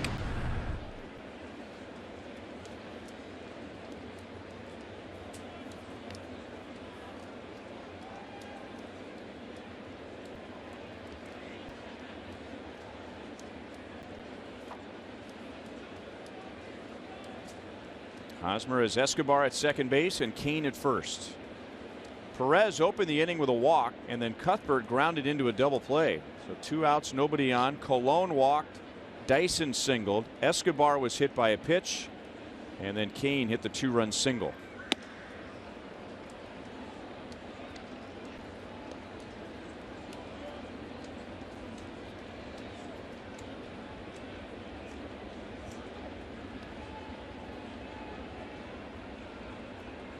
Ball jumped off of his bat 105. Love the hit speed.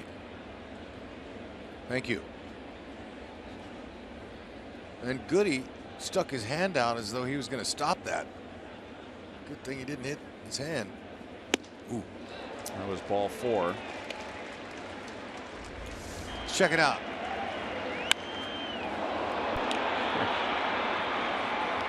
That might have been his last pitch of the season if he You better believe it was. caught that with his bare hand. Way to go, Locane. Big hit there.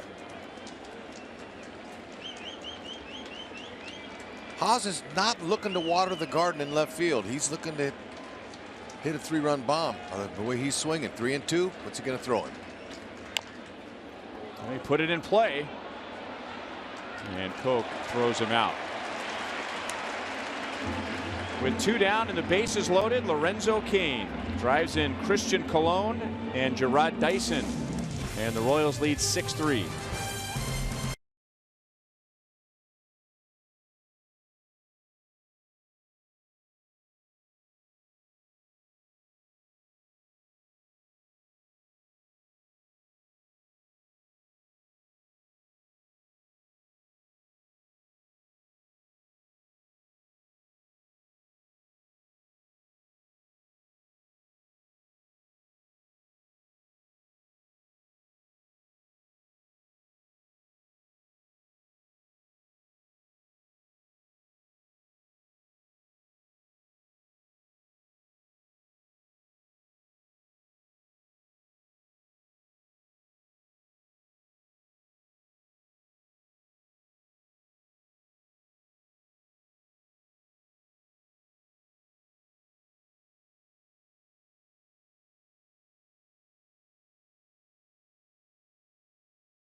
The first 2 games of the series.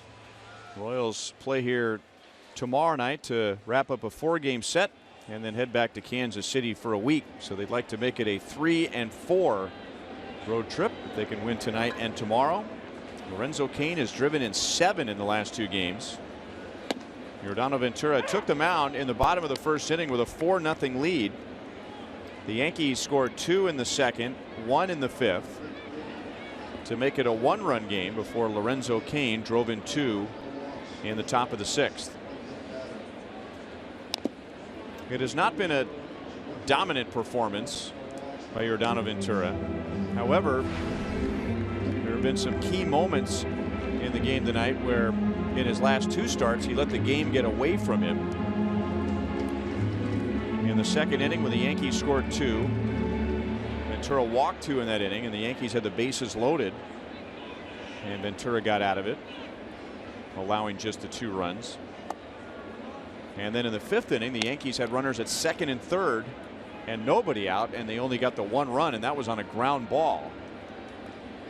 So he's battled trying to give the Royals 6. If he's not able to do that, Danny Duffy is warming up in the bullpen. 2 balls and 2 strikes on Aaron Hicks.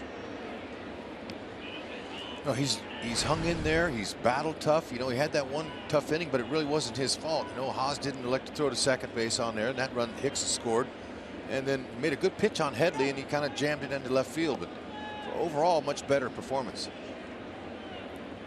That's what they needed. Somebody to get at least 6 innings tonight.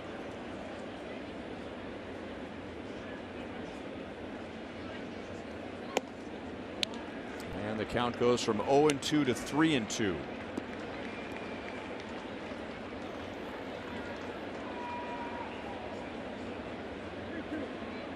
Aaron Hicks, the first-round pick of the Minnesota Twins.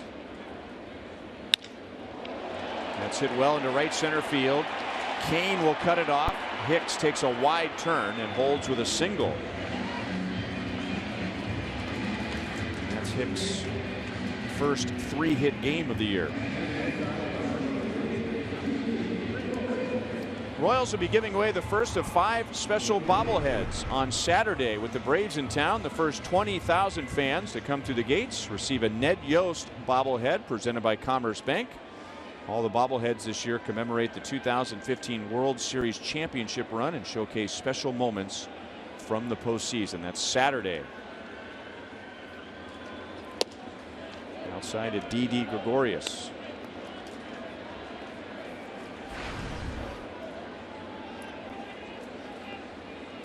He is grounded out twice to the left side of the infield, once to Hosmer and once to Colon. That's well hit to right field, but Dyson is back and he's got it. Yankees are getting pretty good swings here in the bottom of the 6th. They are, but Giordano wants to finish strong here. He's at the bottom of their lineup. He's got some easier outs down there. He's a focus, concentrate, listen to Salvi, and try not to leave any pitches there.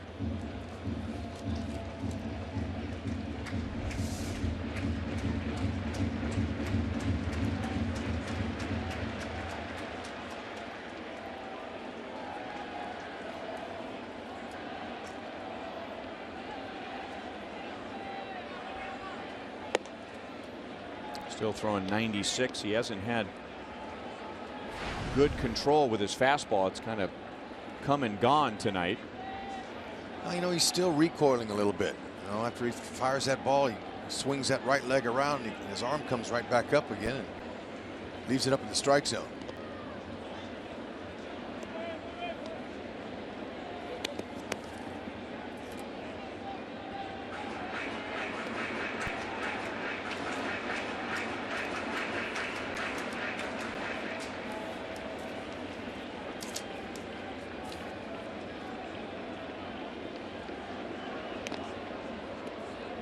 Might have been 96 over to Eric Hosmer.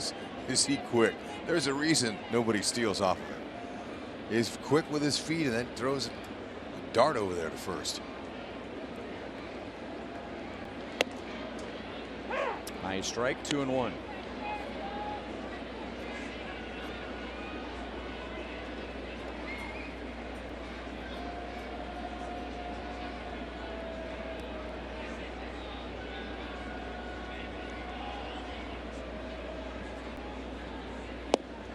Good breaking ball. 2-2.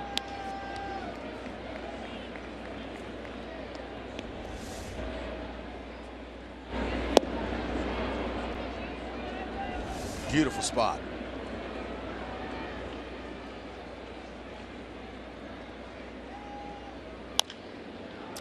ground foul to first base coach and former Royals manager Tony Pena. Longtime member of Joe Girardi's coaching staff. He's also been Girardi's bench coach for a time.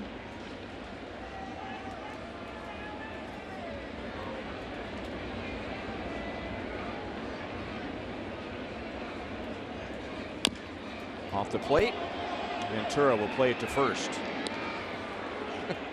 Threw a little changeup over there. Yeah, but did you see him come off the mound? Yeah, I mean, like there was a sense of urgency, and I'm thinking, slow down, and so was he. And when he caught it, he said, all right, I'm not going to panic. And there was time a year or so ago where he would have fired that ball down there. But watch him, he's trying to slow it down. I don't think he's ever thrown one that soft to Haas ever. Good play.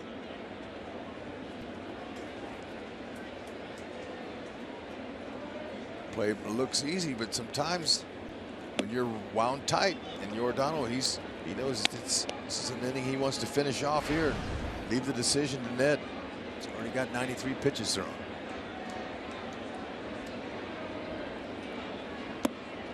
Low to Ben Gamel. Gamel was on with a walk in the second inning, and he's also grounded back to Ventura.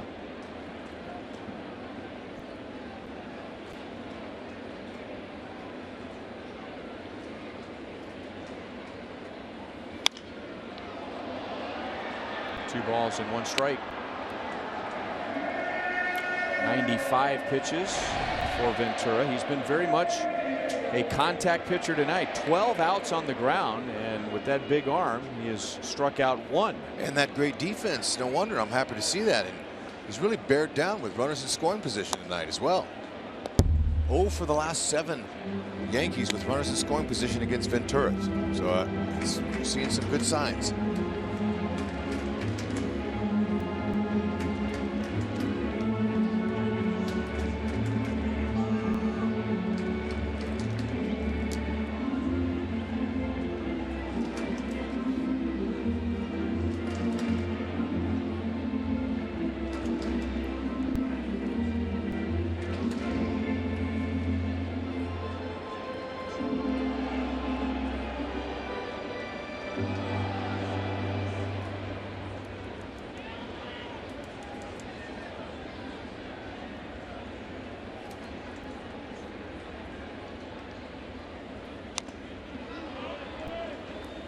Still 2-2 on Gamel.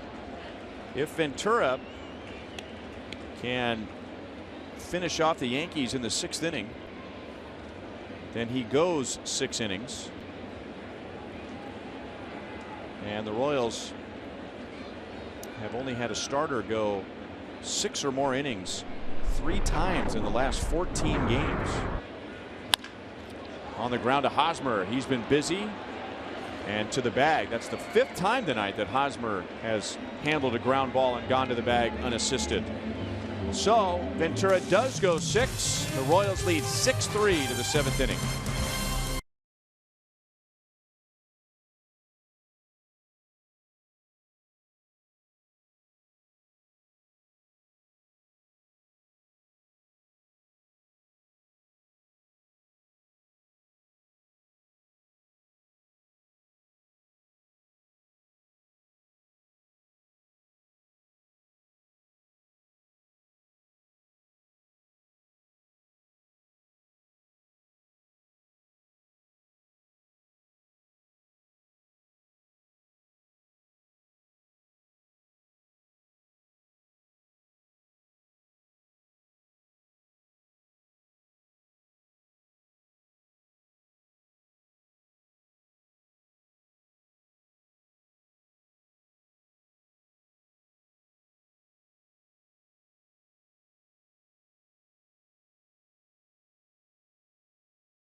6-3 to the 7th inning. And as we promised earlier in the game, it's Miller time, brought to you by Miller Lite. Royals desperately looking for a starter to stand up and go a little bit deeper in the games than they have been. And Giordano did a great job today, keeping the ball on the ground, pitching to contact, using that stellar defense behind him. And this play right here really helped him. Colon saved 2 runs with that backhand. Now this one right here, the comebackers, no problem. Giordano, good athlete, gets to the ball quickly and tells himself to slow it down and don't throw it away, and got out of that inning. Nice job. That's a positive step. Dave Island reinforcing the positive things that he's done well tonight. Good job. Way to go, young man. That'll make him feel good. He's still shaking his head, though. There's something that's bothering him about his outing, but that's what pitching coaches are for.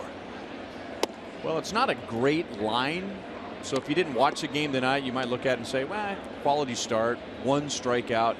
But the way he competed with men on base, and there were threats in the 2nd inning, and the Yankees scored 2. They could have gotten more. In the 4th inning, runner at 2nd, nobody out. They didn't score. 5th inning, runners 2nd and 3rd with nobody out. They scored 1 run. So it could have been a lot worse, but he hung in there and limited the damage with the help of his defense. And that's why it's a team game. And, you know, a lot better than his last 2 performances against Seattle and Cleveland. He only went 4 innings. So you take those positive signs and run with them. I like the fact they're 0 for 7 with runners in scoring position. He's able to execute and use the defense again. He has to turn that into a positive and move forward from that performance there. Hopefully the Royals will hang on to this one.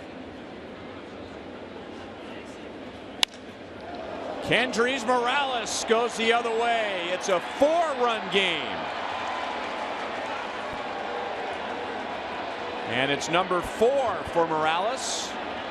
And the Royals lead 7-3.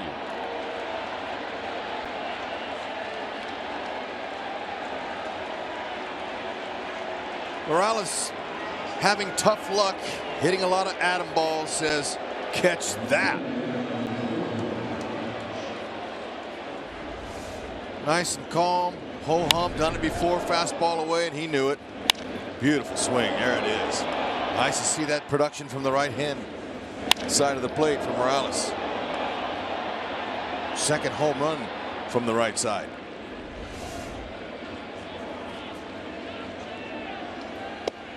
We still have a ways to go, but this has the feeling of a 2015 Royals game. Royals they jumped on Pineda when they had a chance in the 1st inning, turned it into a big inning. They had a clutch hit with the bases loaded and 2 down in the 6th. They made the plays on defense. The Royals starting pitcher wasn't great, but stayed out of the big inning, made big pitches when he needed to. All that sound familiar? Yeah, but compared to what they've been getting this season from their starting rotation, take that and run with that.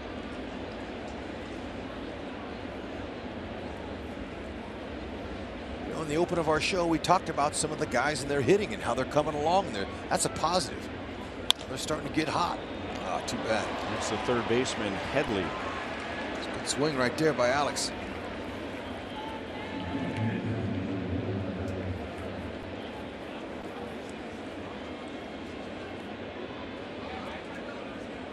Now 1 away to Salvador Perez.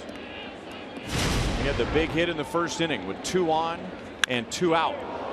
5th homer on the year, and it was a beauty. Gave Ventura some breathing room. That helped him relax too. So his teammates really helped him tonight, offensively, defensively, and he did his part as well. So far so good. Royals have scored 5 of their 7 runs with 2 outs, which was a 2015 specialty.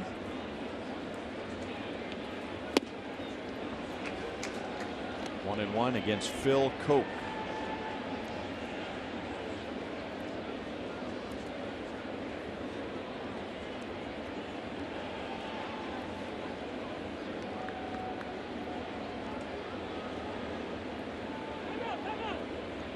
Salvi got something in his eye.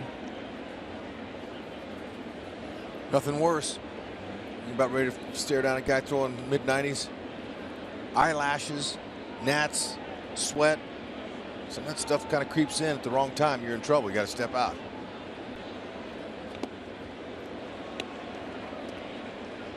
One and two on Salvi.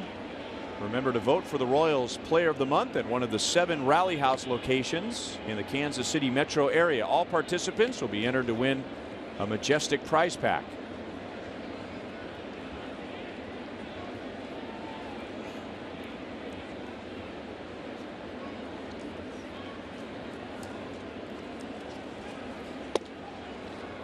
Close. 2 and 2. Ryan, when you were hitting in your amateur days, did you ever have an eyelash that was down in front of your eye and you saw it and you're trying to look at the pitcher? Did you ever have that ever happen to you? I think there was a game against Michigan State in 1992. Okay. No, look. It was the 4th inning. And I had just trimmed my eyelashes before the game. It was the darndest thing. But I missed that one. But I was able to hit with that eyelash covering my eye, and I hit a 2-run double. I had a lot of guys. But anyway. I had some issues with that. Some guys.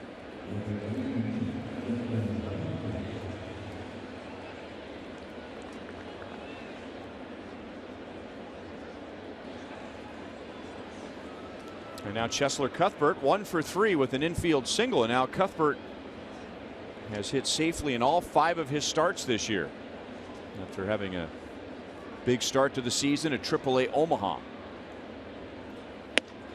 Breaking ball got away from Koch. There were times I would go to the plate and this one eyelash would stick down there, right in the middle of my eyeball, and I'd go into the bathroom off the dugout and I'd look at that thing. I'd think, how do I get that out of there? And it wouldn't pull out. It distracted me. So I had to have the trainer come over with the tweezers and say, hey, will you pluck my eyelash? How did that feel? Better, so I could see the ball. So there you go. If you have any eyelash issues, Nope. www.askhud.com. Hey, no eyelash problem there. Morales, he's a beast.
Summit Mazda game break. Lorenzo Cain 3 homers last night. How about George Brett in the playoffs back in 1978 across the street at Old Yankee Stadium?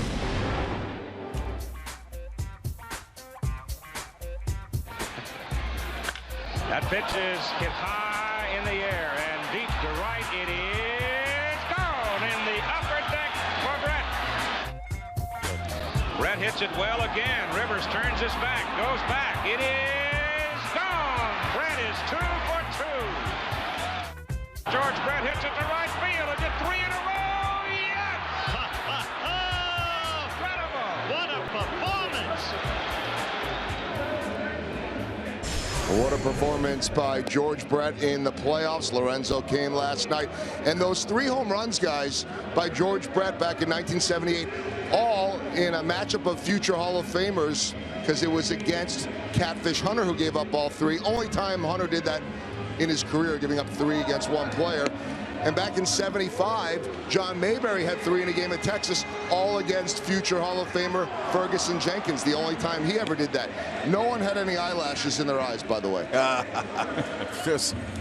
That's distracting, Joe. You recognize that voice, by the way, Hud? Yeah, that was Keith Jackson. Keith Jackson. Yeah, People forget he did some baseball. Yep. Known for professional football and college football. And then that was Cosell that chimed in there, too.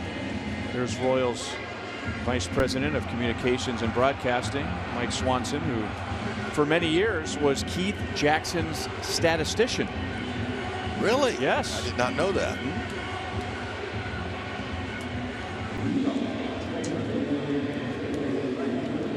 Swanee needs a haircut. It's getting a little unruly, isn't it? Yeah. Danny Duffy on with a 4-run lead in the bottom of the 7th inning. After a gritty 6-inning effort by Yordano Ventura. Top of the order, Gardner, Castro, and McCann. So Duffy will get 2 left-hand batters among the first 3. 96 with a fastball. Gardner walked twice against Yordano Ventura and scored once. Duffy pitched last night. He came on and turned in a scoreless 5th inning against Ackley, Hicks, and Gregorius. Got the inside. 1-1 on Gardner. Duffy's going to rear back and let that fastball hunt, man. It's a beauty. Go ahead, and then he's got a nice slurvy breaking ball that he'll use to lefties and a changeup to righties.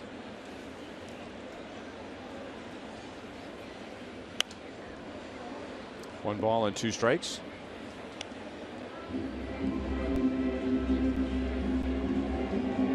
Back to Ventura, and we mentioned the 1 strikeout, and he has the arm to really pile up the strikeouts, but he had 13 ground ball outs, which is so important in this ballpark.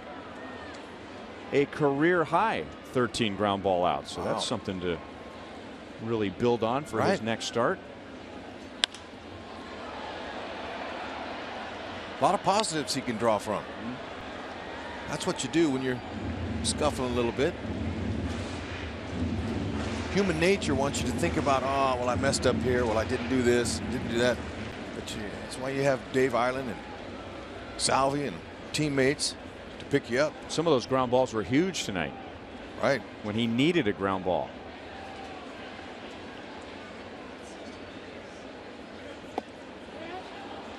Gardner strikes out.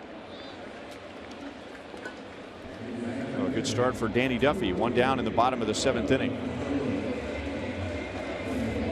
In support of May is Mental Health Month, Fox Sports Supports is proud to team up with NAMI, National Alliance on Mental Illness, and their commitment to improving the lives of families and those affected by mental health conditions. Learn more about how to be stigma-free and visit foxsportssupports.com.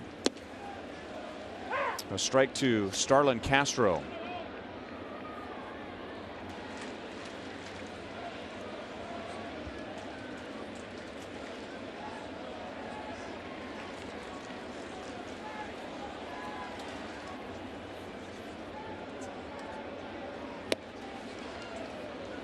No balls and 2 strikes. Castro is 1 for 3 with a double.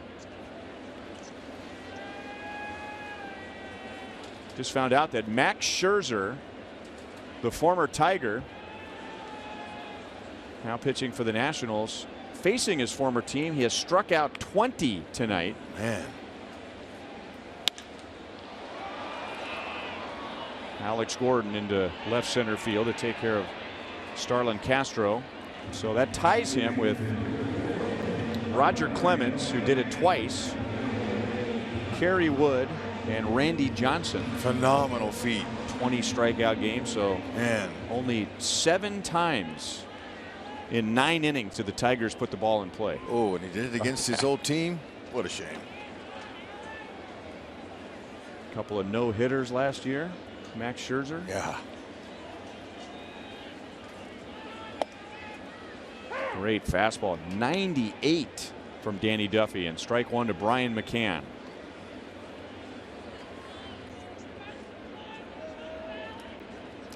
I'm going to take that back. 7 of the outs were put in play.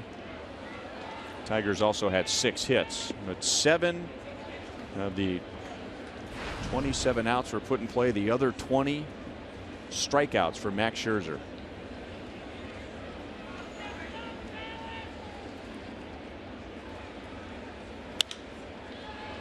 Off the end of the bat, Cuthbert goes out.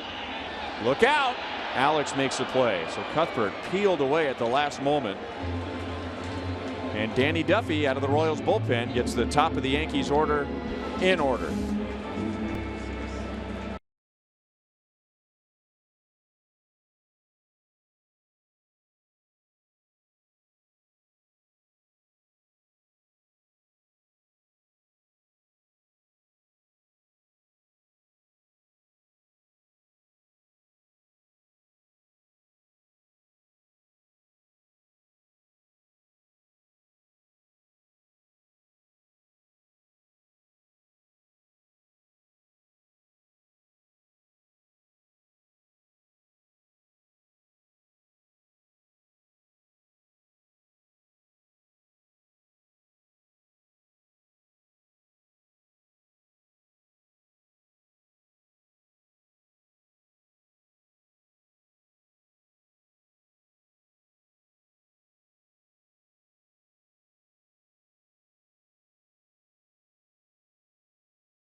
Christian Colon leads off the top of the 8th inning. And Phil Koch misses low. Colon got an important rally going in the 6th inning. And what was a 1-run game at the time. Royals scored 4 in the 1st inning, and the Yankees scored 2 in the 2nd, 1 in the 5th. So it was a 1-run game after an early big lead for the Royals. And then with 2 outs and nobody on in the 6th, Colon walked against Michael Pineda. That's fouled off of his foot. Pineda had struck out Christian in his first 2 at-bats, but he reached with a walk. Gerard Dyson followed with a single. Alcides Escobar was hit by a pitch. And then Lorenzo Cain hit a 2-run single, put the Royals out in front 6-3, and then Kendrys Morales homered in the 7th. Line to left field, base hit. Gardner cuts it off. Colon holds with a leadoff single.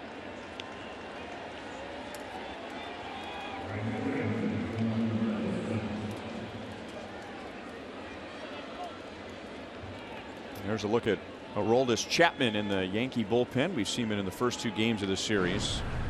Here's our Quicken Loans Rocket Arms. When we bring this up, all-time strikeouts per 9 innings. Yankees bullpen in 2014. That was with Dellin Betances leading the way inside to Dyson. And then last year the Yankees had Andrew Miller, and they had over 10 strikeouts per 9 innings. Right now they're at 11.4 with Aroldis Chapman, Andrew Miller, and Dellin Betances. Headley fields at third, out at second, and no double play. Dyson is safe. Colon is out at second base. So the Yankees, if they stay close to the pace that they're on right now, that'll be 3 consecutive years where they have set the major league record for strikeouts per 9 innings in the bullpen. Nice little luxury for Joe Girardi. It is. And you know, there are a lot of organizations out there that admire the Royals and what they've done the last couple of seasons. But Girardi's quick to say that they've always had good back into the bullpen guys. With Wetland, Mariano Rivera, they've always had some guys that they could shut the games down, and they won their share of championships in the 90s with those guys.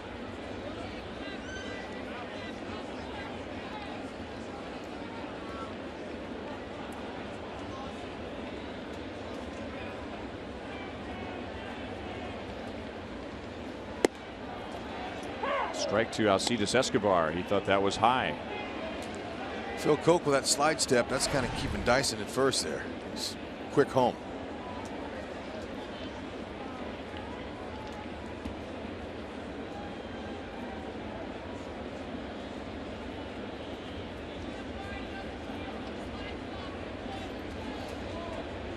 We've had a little reunion of sorts during this series. We were telling you earlier in the series when Ted Barrett was behind the plate a couple of nights ago. He's the crew chief. He was behind the plate here in 1999 when David Cone threw a perfect game against the Montreal Expos. And I'd forgotten when we watched the final out that the catcher for that game was Joe Girardi. Joe Girardi had given way to Jorge Posada as the Yankee backup. Posada was the everyday catcher, but Joe Girardi was David Cone's personal catcher, and the Yankees had perfect games in back-to-back years. David Wells in '98 and David Cone in 1999. 1-2 on Escobar. Joel Goldberg had Cone on his pregame show, and it was really interesting to hear how David Cone talked about that day. It was very special. You know, it was Yogi Berra Day, you know, and they had the number 8 behind the plate in the grass. And David Cone said he threw 88 pitches. Wow. And Larson and Yogi were both in attendance, and pretty special. And he was telling Monty, you know, there were times I threw 88 pitches in 4 innings, but that everything worked for him. Yogi Berra's retired 8. Of course, he passed away earlier this year. Bill Dickey, also a Yankee great and catcher, also wore number 8. So the same number, but retired to represent both Dickey and Berra.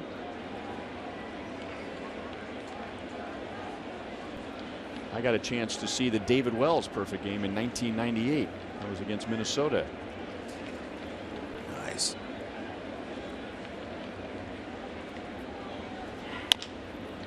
On the ground, and Castro's play is to first. It's close, but out, and Dyson moves up to second base. So here it is, the final out, 1999, and I believe that is, who's that? Final out, Cabrera. Scott Brocious bringing it down, and here's the dog pile. David Cone and Joe Girardi, and now Girardi the manager, Cone one of the broadcasters. Very special. Orlando Cabrera made the final out.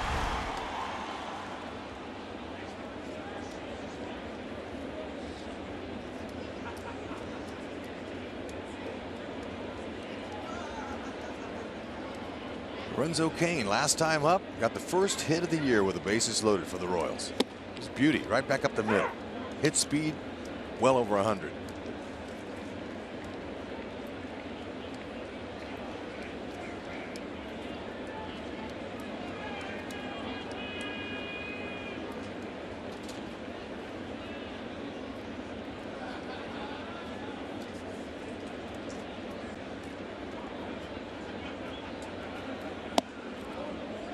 A little bit outside, 1-1. There it was. Oh, he's swinging a good bat.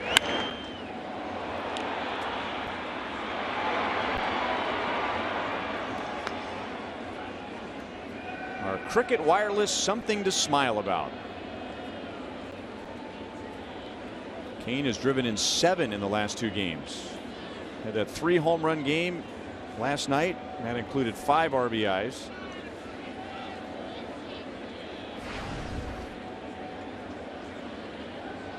He's been on base 3 times tonight. Hit by a pitch in the first, walked in the 5th, and then that base hit in the 6th.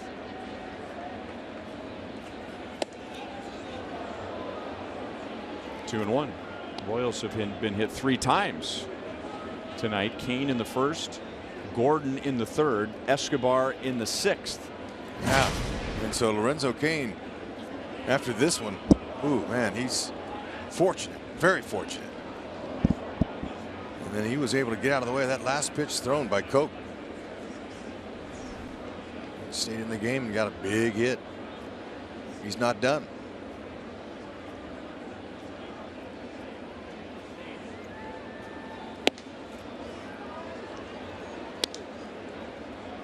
He'd probably tell you this, but I can tell you from looking at him, he's seeing the ball well. Those are borderline pitches he's laying off of. He's locked in.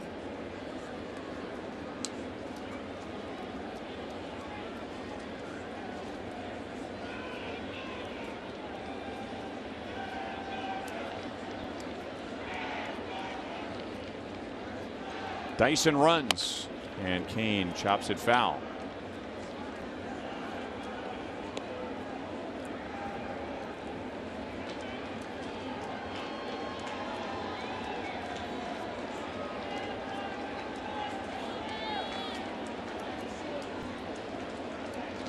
Lorenzo has now hit in 6 straight games and 12 of his last 13.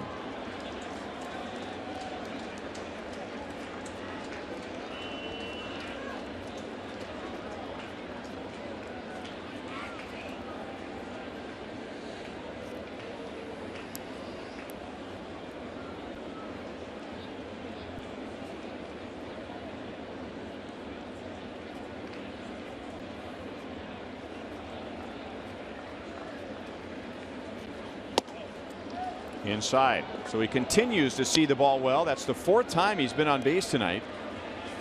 And now Eric Hosmer is going to get another shot at Phil Koch. We have said many times this year, and it's reflected in Hosmer's batting average at .331, that there have been very few at bats where we felt like Eric was trying to do too much at the plate, over swinging. And it appeared that that was the case, a rare case, when he faced Koch back in the 6th. Yeah, he's a little bit pull happy there. Hosmer hitting .226 with 3 home runs off of lefties. Got him to chase fastballs up and in the first matchup in the 6th inning, and now Koch goes down and in.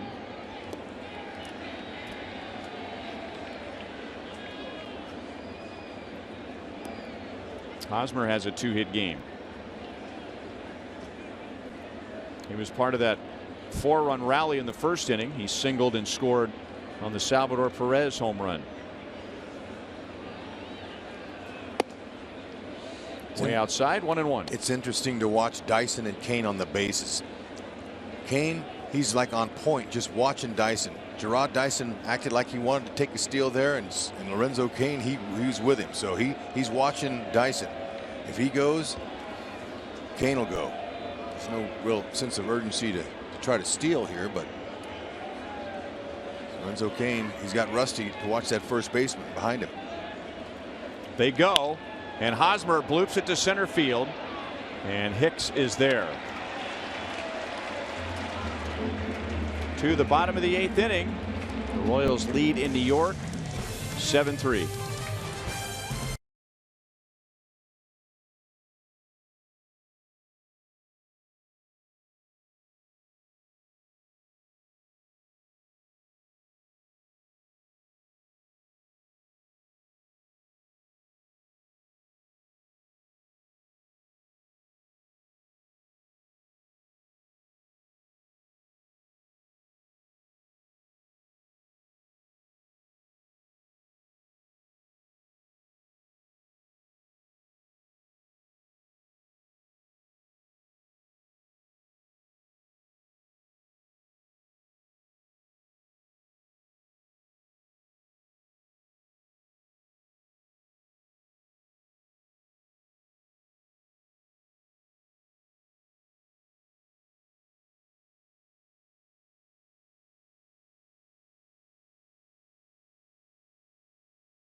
Beautiful night in New York, and for the Royals, a 7-3 lead into the bottom of the 8th. Tonight's copyrighted telecast is presented by authority of the Kansas City Royals and may not be reproduced or retransmitted in any form, and the accounts and descriptions of this game may not be disseminated without the express written consent of the Kansas City Royals Baseball Club. Ryan Lefevre, Rex Hudler with Joel Goldberg and Jeff Montgomery. Kelvin Herrera will pitch the bottom of the 8th inning. Kelvin gave up his first runs last night. 15 appearances without allowing a run, and then the Yankees put the game away with 3 in the bottom of the 8th last night against Herrera. So here he is back in the bottom of the 8th. One of those runs was unearned.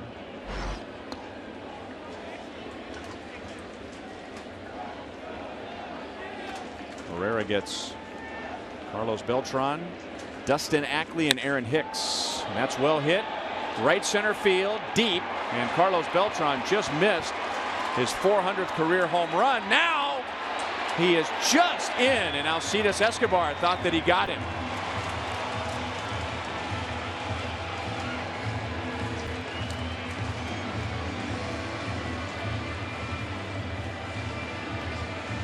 Oh man, he jumped all over that fastball. Of course, you know it's coming when you got a 98-mile-an-hour fastball that you're facing, and he drilled it. I thought that was going to be out, but short hop Dyson comes up with it cleanly. Good, strong throw. Dyson possesses one of those, and he was in there. Esky was excited. He thought he might have gotten that tag on him, but that'll show you that foot got in there just in the nick of time.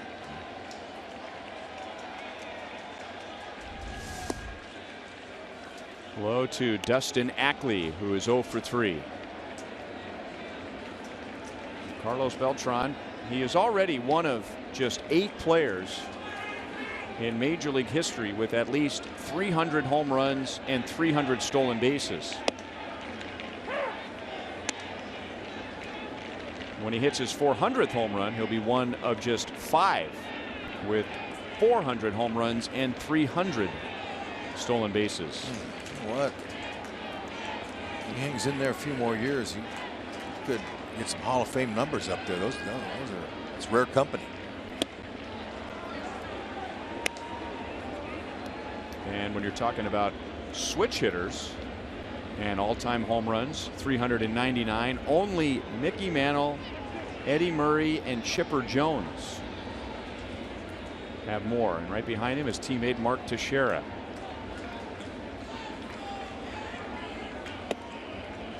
Two balls and 2 strikes on Dustin Ackley. In case you're wondering, the other 300 hitters, Barry and Bobby Bonds,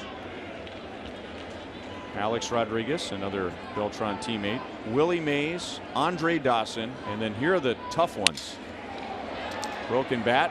Hosmer's been busy tonight, and Herrera late to arrive and then had to lean and reach at the same time for the out. So Ackley is out and Beltran goes to third. Okay, Herrera, he hesitated a little bit, and then he realized that he's going to have to get over there and stay out of a collision. That was good. So Carlos Beltran, Bobby Bonds, Barry Bonds, Alex Rodriguez, Willie Mays, Andre Dawson, and there's 2 more. And if you get them, you're really going well. One of them, though, reached that milestone with the Royals. Reggie Sanders had the 300 stolen bases and then hit his 300th home run with the Royals to join that elite group.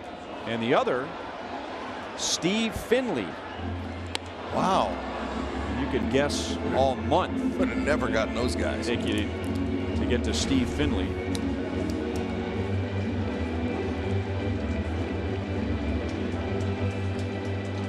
First 3-hit game of the year for Aaron Hicks. He has 3 singles.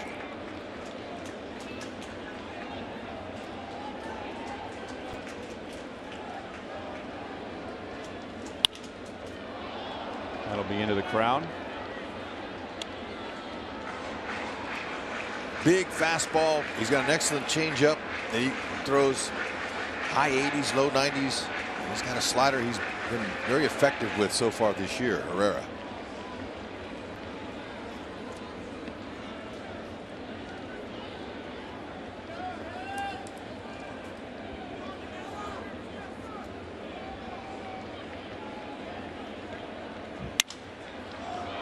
Sounded like he broke his bat, and it's still 0-2.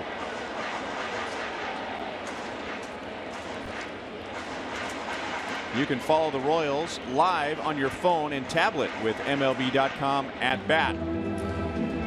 That allows you to stay up to the moment with game day, video highlights, StatCast, bilingual access, split views, radio broadcast news, and more. Blackout and other restrictions apply. It's the #1 app for Royals baseball on your phone and tablet. Still 0-2 on Hicks. Changeup at 91. That'll throw your shoulders out of socket. After those 97, away, and then he pulls the string. Ooh, man, that's tough at bat. Hicks going good, trying to get that 4th knock. Not going to happen.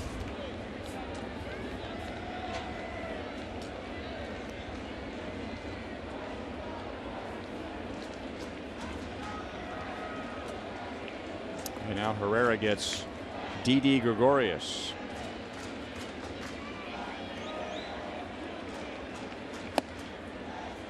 I don't think Herrera was harmed much personally. Well, professionally last night by giving up 3 runs in the 8th inning, but it's always nice to get right back on the mound the next night. I mean, he knows he's going to have outings like that from time to time, but Ned Yost, when the opportunity presents itself for a reliever, if they have a bad outing, he loves to get him back out there the very next night. Yeah, and that's good for the performer. But Herrera, you know, we talk about the maturity of these Royals players over the last 3 years, and he's one of them. Really matured. Remember how unsure of himself he was? He possessed that great fastball and changeup, and was a little bit nervous. Gave up some home runs against the Braves, I remember, when we were playing in Atlanta, and that kind of ruined him for the rest of the year. But he's really picked it up and matured well. So Herrera comes back with a scoreless outing, and it wasn't easy. He had to work around a leadoff double. So we go to the 9th. The Royals lead is still 7-3.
Yankee Stadium, but inside it has a completely different feel. even with a big crowd, and we don't have a very big crowd tonight, a little over 31,000. Yeah, the acoustics aren't the same. This stadium's a little bit more wide open. The old stadium was right on top. The roof and the upper decks were a lot on top of the field, closer. That kept the noise in, which made it difficult on opponents. Breaking ball low to Kendrys Morales. He homered to right field against this pitcher, Phil Koch, in the 7th inning.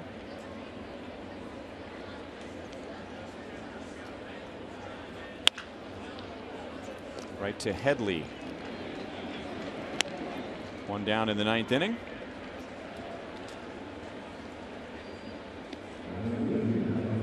The outfield dimensions are the same here as the old ballpark, with the short right field, the deep left center field.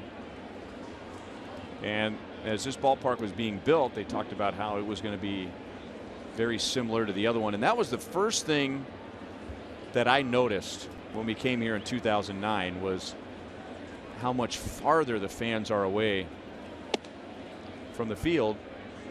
Not in the lower deck, but in the 2nd deck and the 3rd deck. Because you're right, that upper deck at Old Yankee Stadium just almost felt like it would just hang right over the 1st and 3rd base lines. And now they're pushed way back. And as you said, we were talking earlier today about that you get into a tight game in the later innings and the crowd would start to get into it. I mean, you'd have over 50,000 people who were loud, but it's like they were all right on top of the field. And we've heard some loud games here with the new ballpark, but it just doesn't feel the same. No, it doesn't. And it's all about the acoustics. But, you know, still, this place and the Jake, when they were going through those sellouts, was really tough to win games late there. The crowd would get into one little error by the opponent or anybody in the 9th inning, you had a hard time beating them. And, you know, the Royals can't wait to get back home and play in their friendly confines too. They love the K. The K's loud, having great crowds that last 3-game homestand.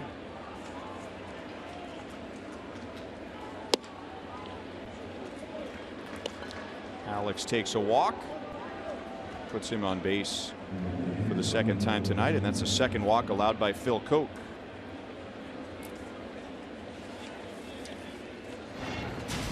Royals baseball is brought to you by Jeep. Visit Jeep.com to learn more.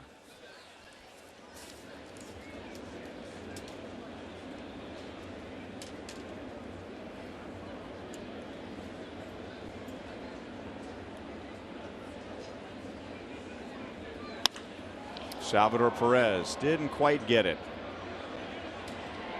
Hit a 3-run home run in the 1st inning, and boy, a half an inch toward the barrel of the bat, and he might have his 2nd home run of the night. Yeah, it was awfully close.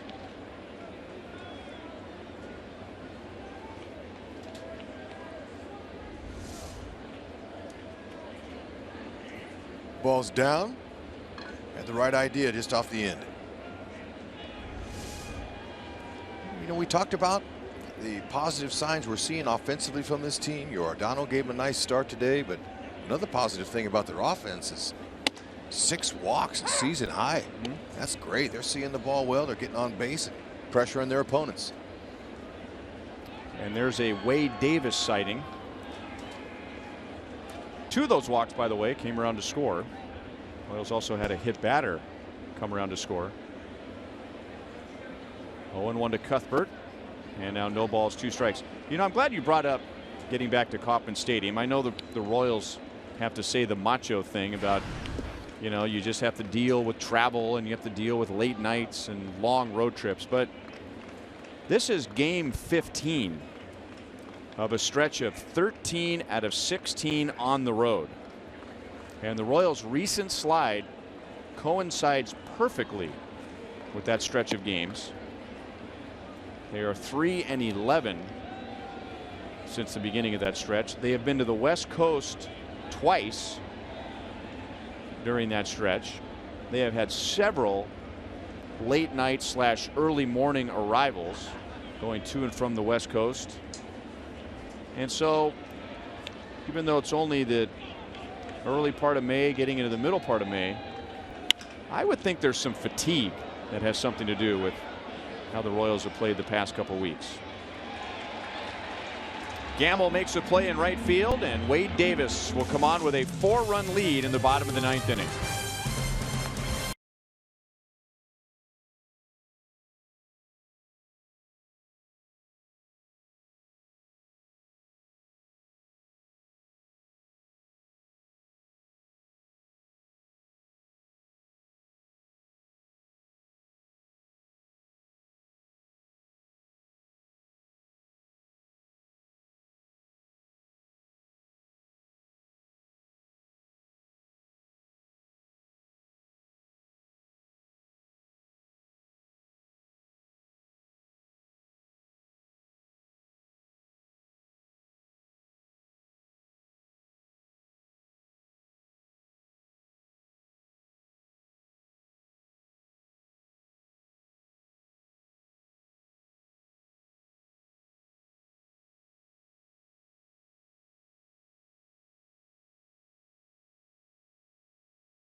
Here in New York, watch the Royals lose the first 2 games of the series, but now they're set up to take Game 3. And then tomorrow, Ian Kennedy, who came up through the Yankees organization and was outstanding on Saturday, and the Royals only win to this point.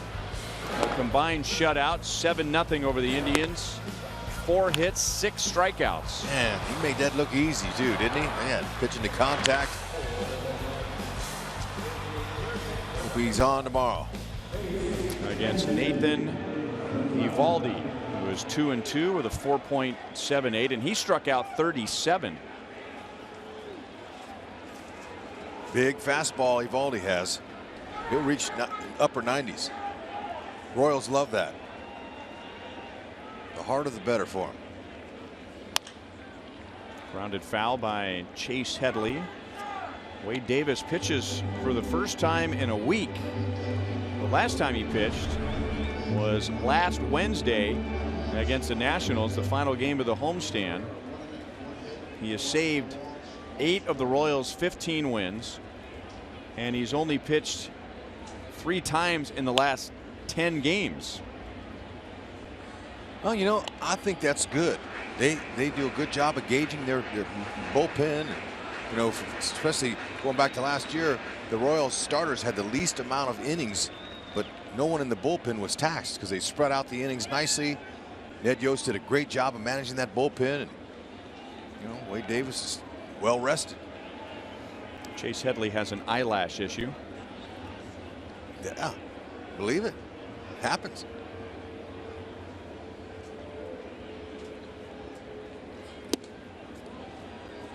Right down the middle for a ball. 1 ball and 2 strikes.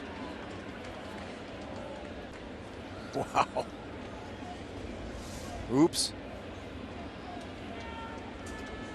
It wasn't right to Salvador Perez, but Salvi was set up outside. Dyson jogs back in right field and takes care of Headley. 1 down in the bottom of the 9th. That cutter looking good. Cutting that ball in the left-hander's hands. Big overhand curve. He'll go with a 4-seamer up. He's got skills. Opponent's only hitting .091 off it. Boulevard Royals Live with Joel and Monty right after this one is over. Ben Gamel, fastball at 95. Gamel is 0 for 2 with a walk.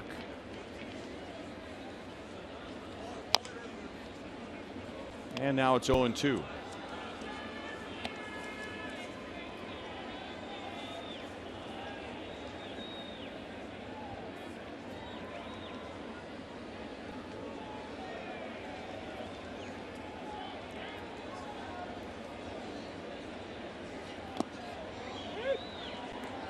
No swing.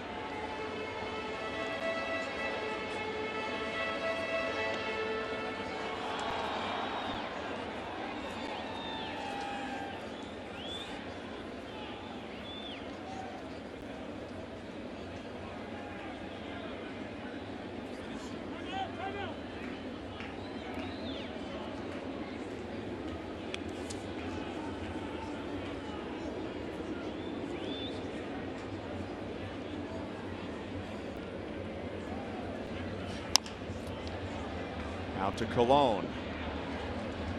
2 down in the 9th inning.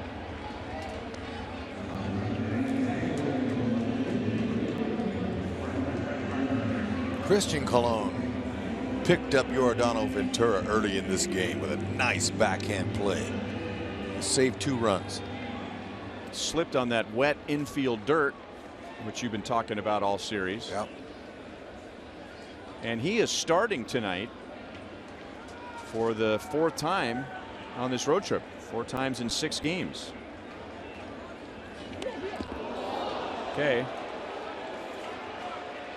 And Brett Gardner's been around long enough to know that you should just go to first base.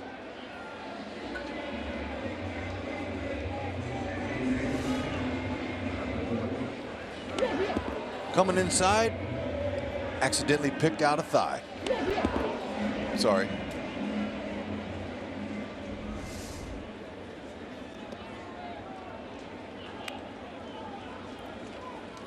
In case you've just tuned in,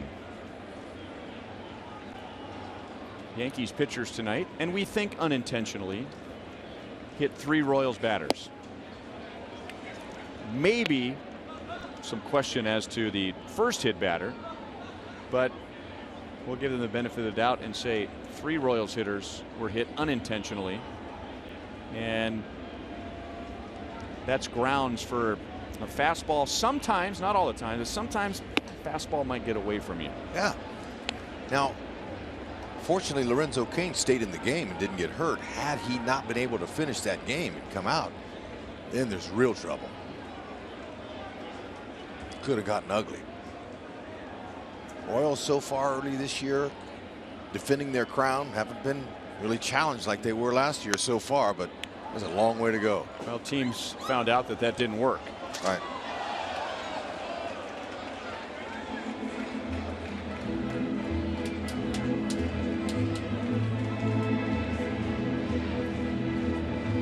Only 130 more. Darn it. Well, actually 129. Oh, that's right. Well, after this one. After this one, which isn't over yet.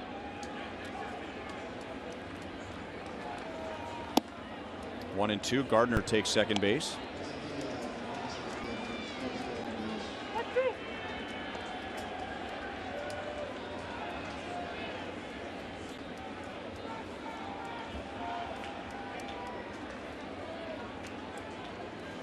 Royals have lost 5 straight here at Yankee Stadium.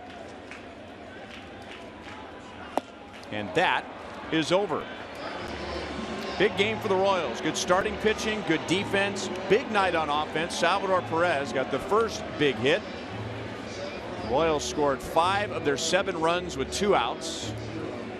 And they win their second game on this road trip and have a chance for a 4-game split here tomorrow night. Gotta love it. Salvador Perez gave him all breathing room in that first inning with that beautiful home run he hit. Man, it was a bomb. 3-run homer.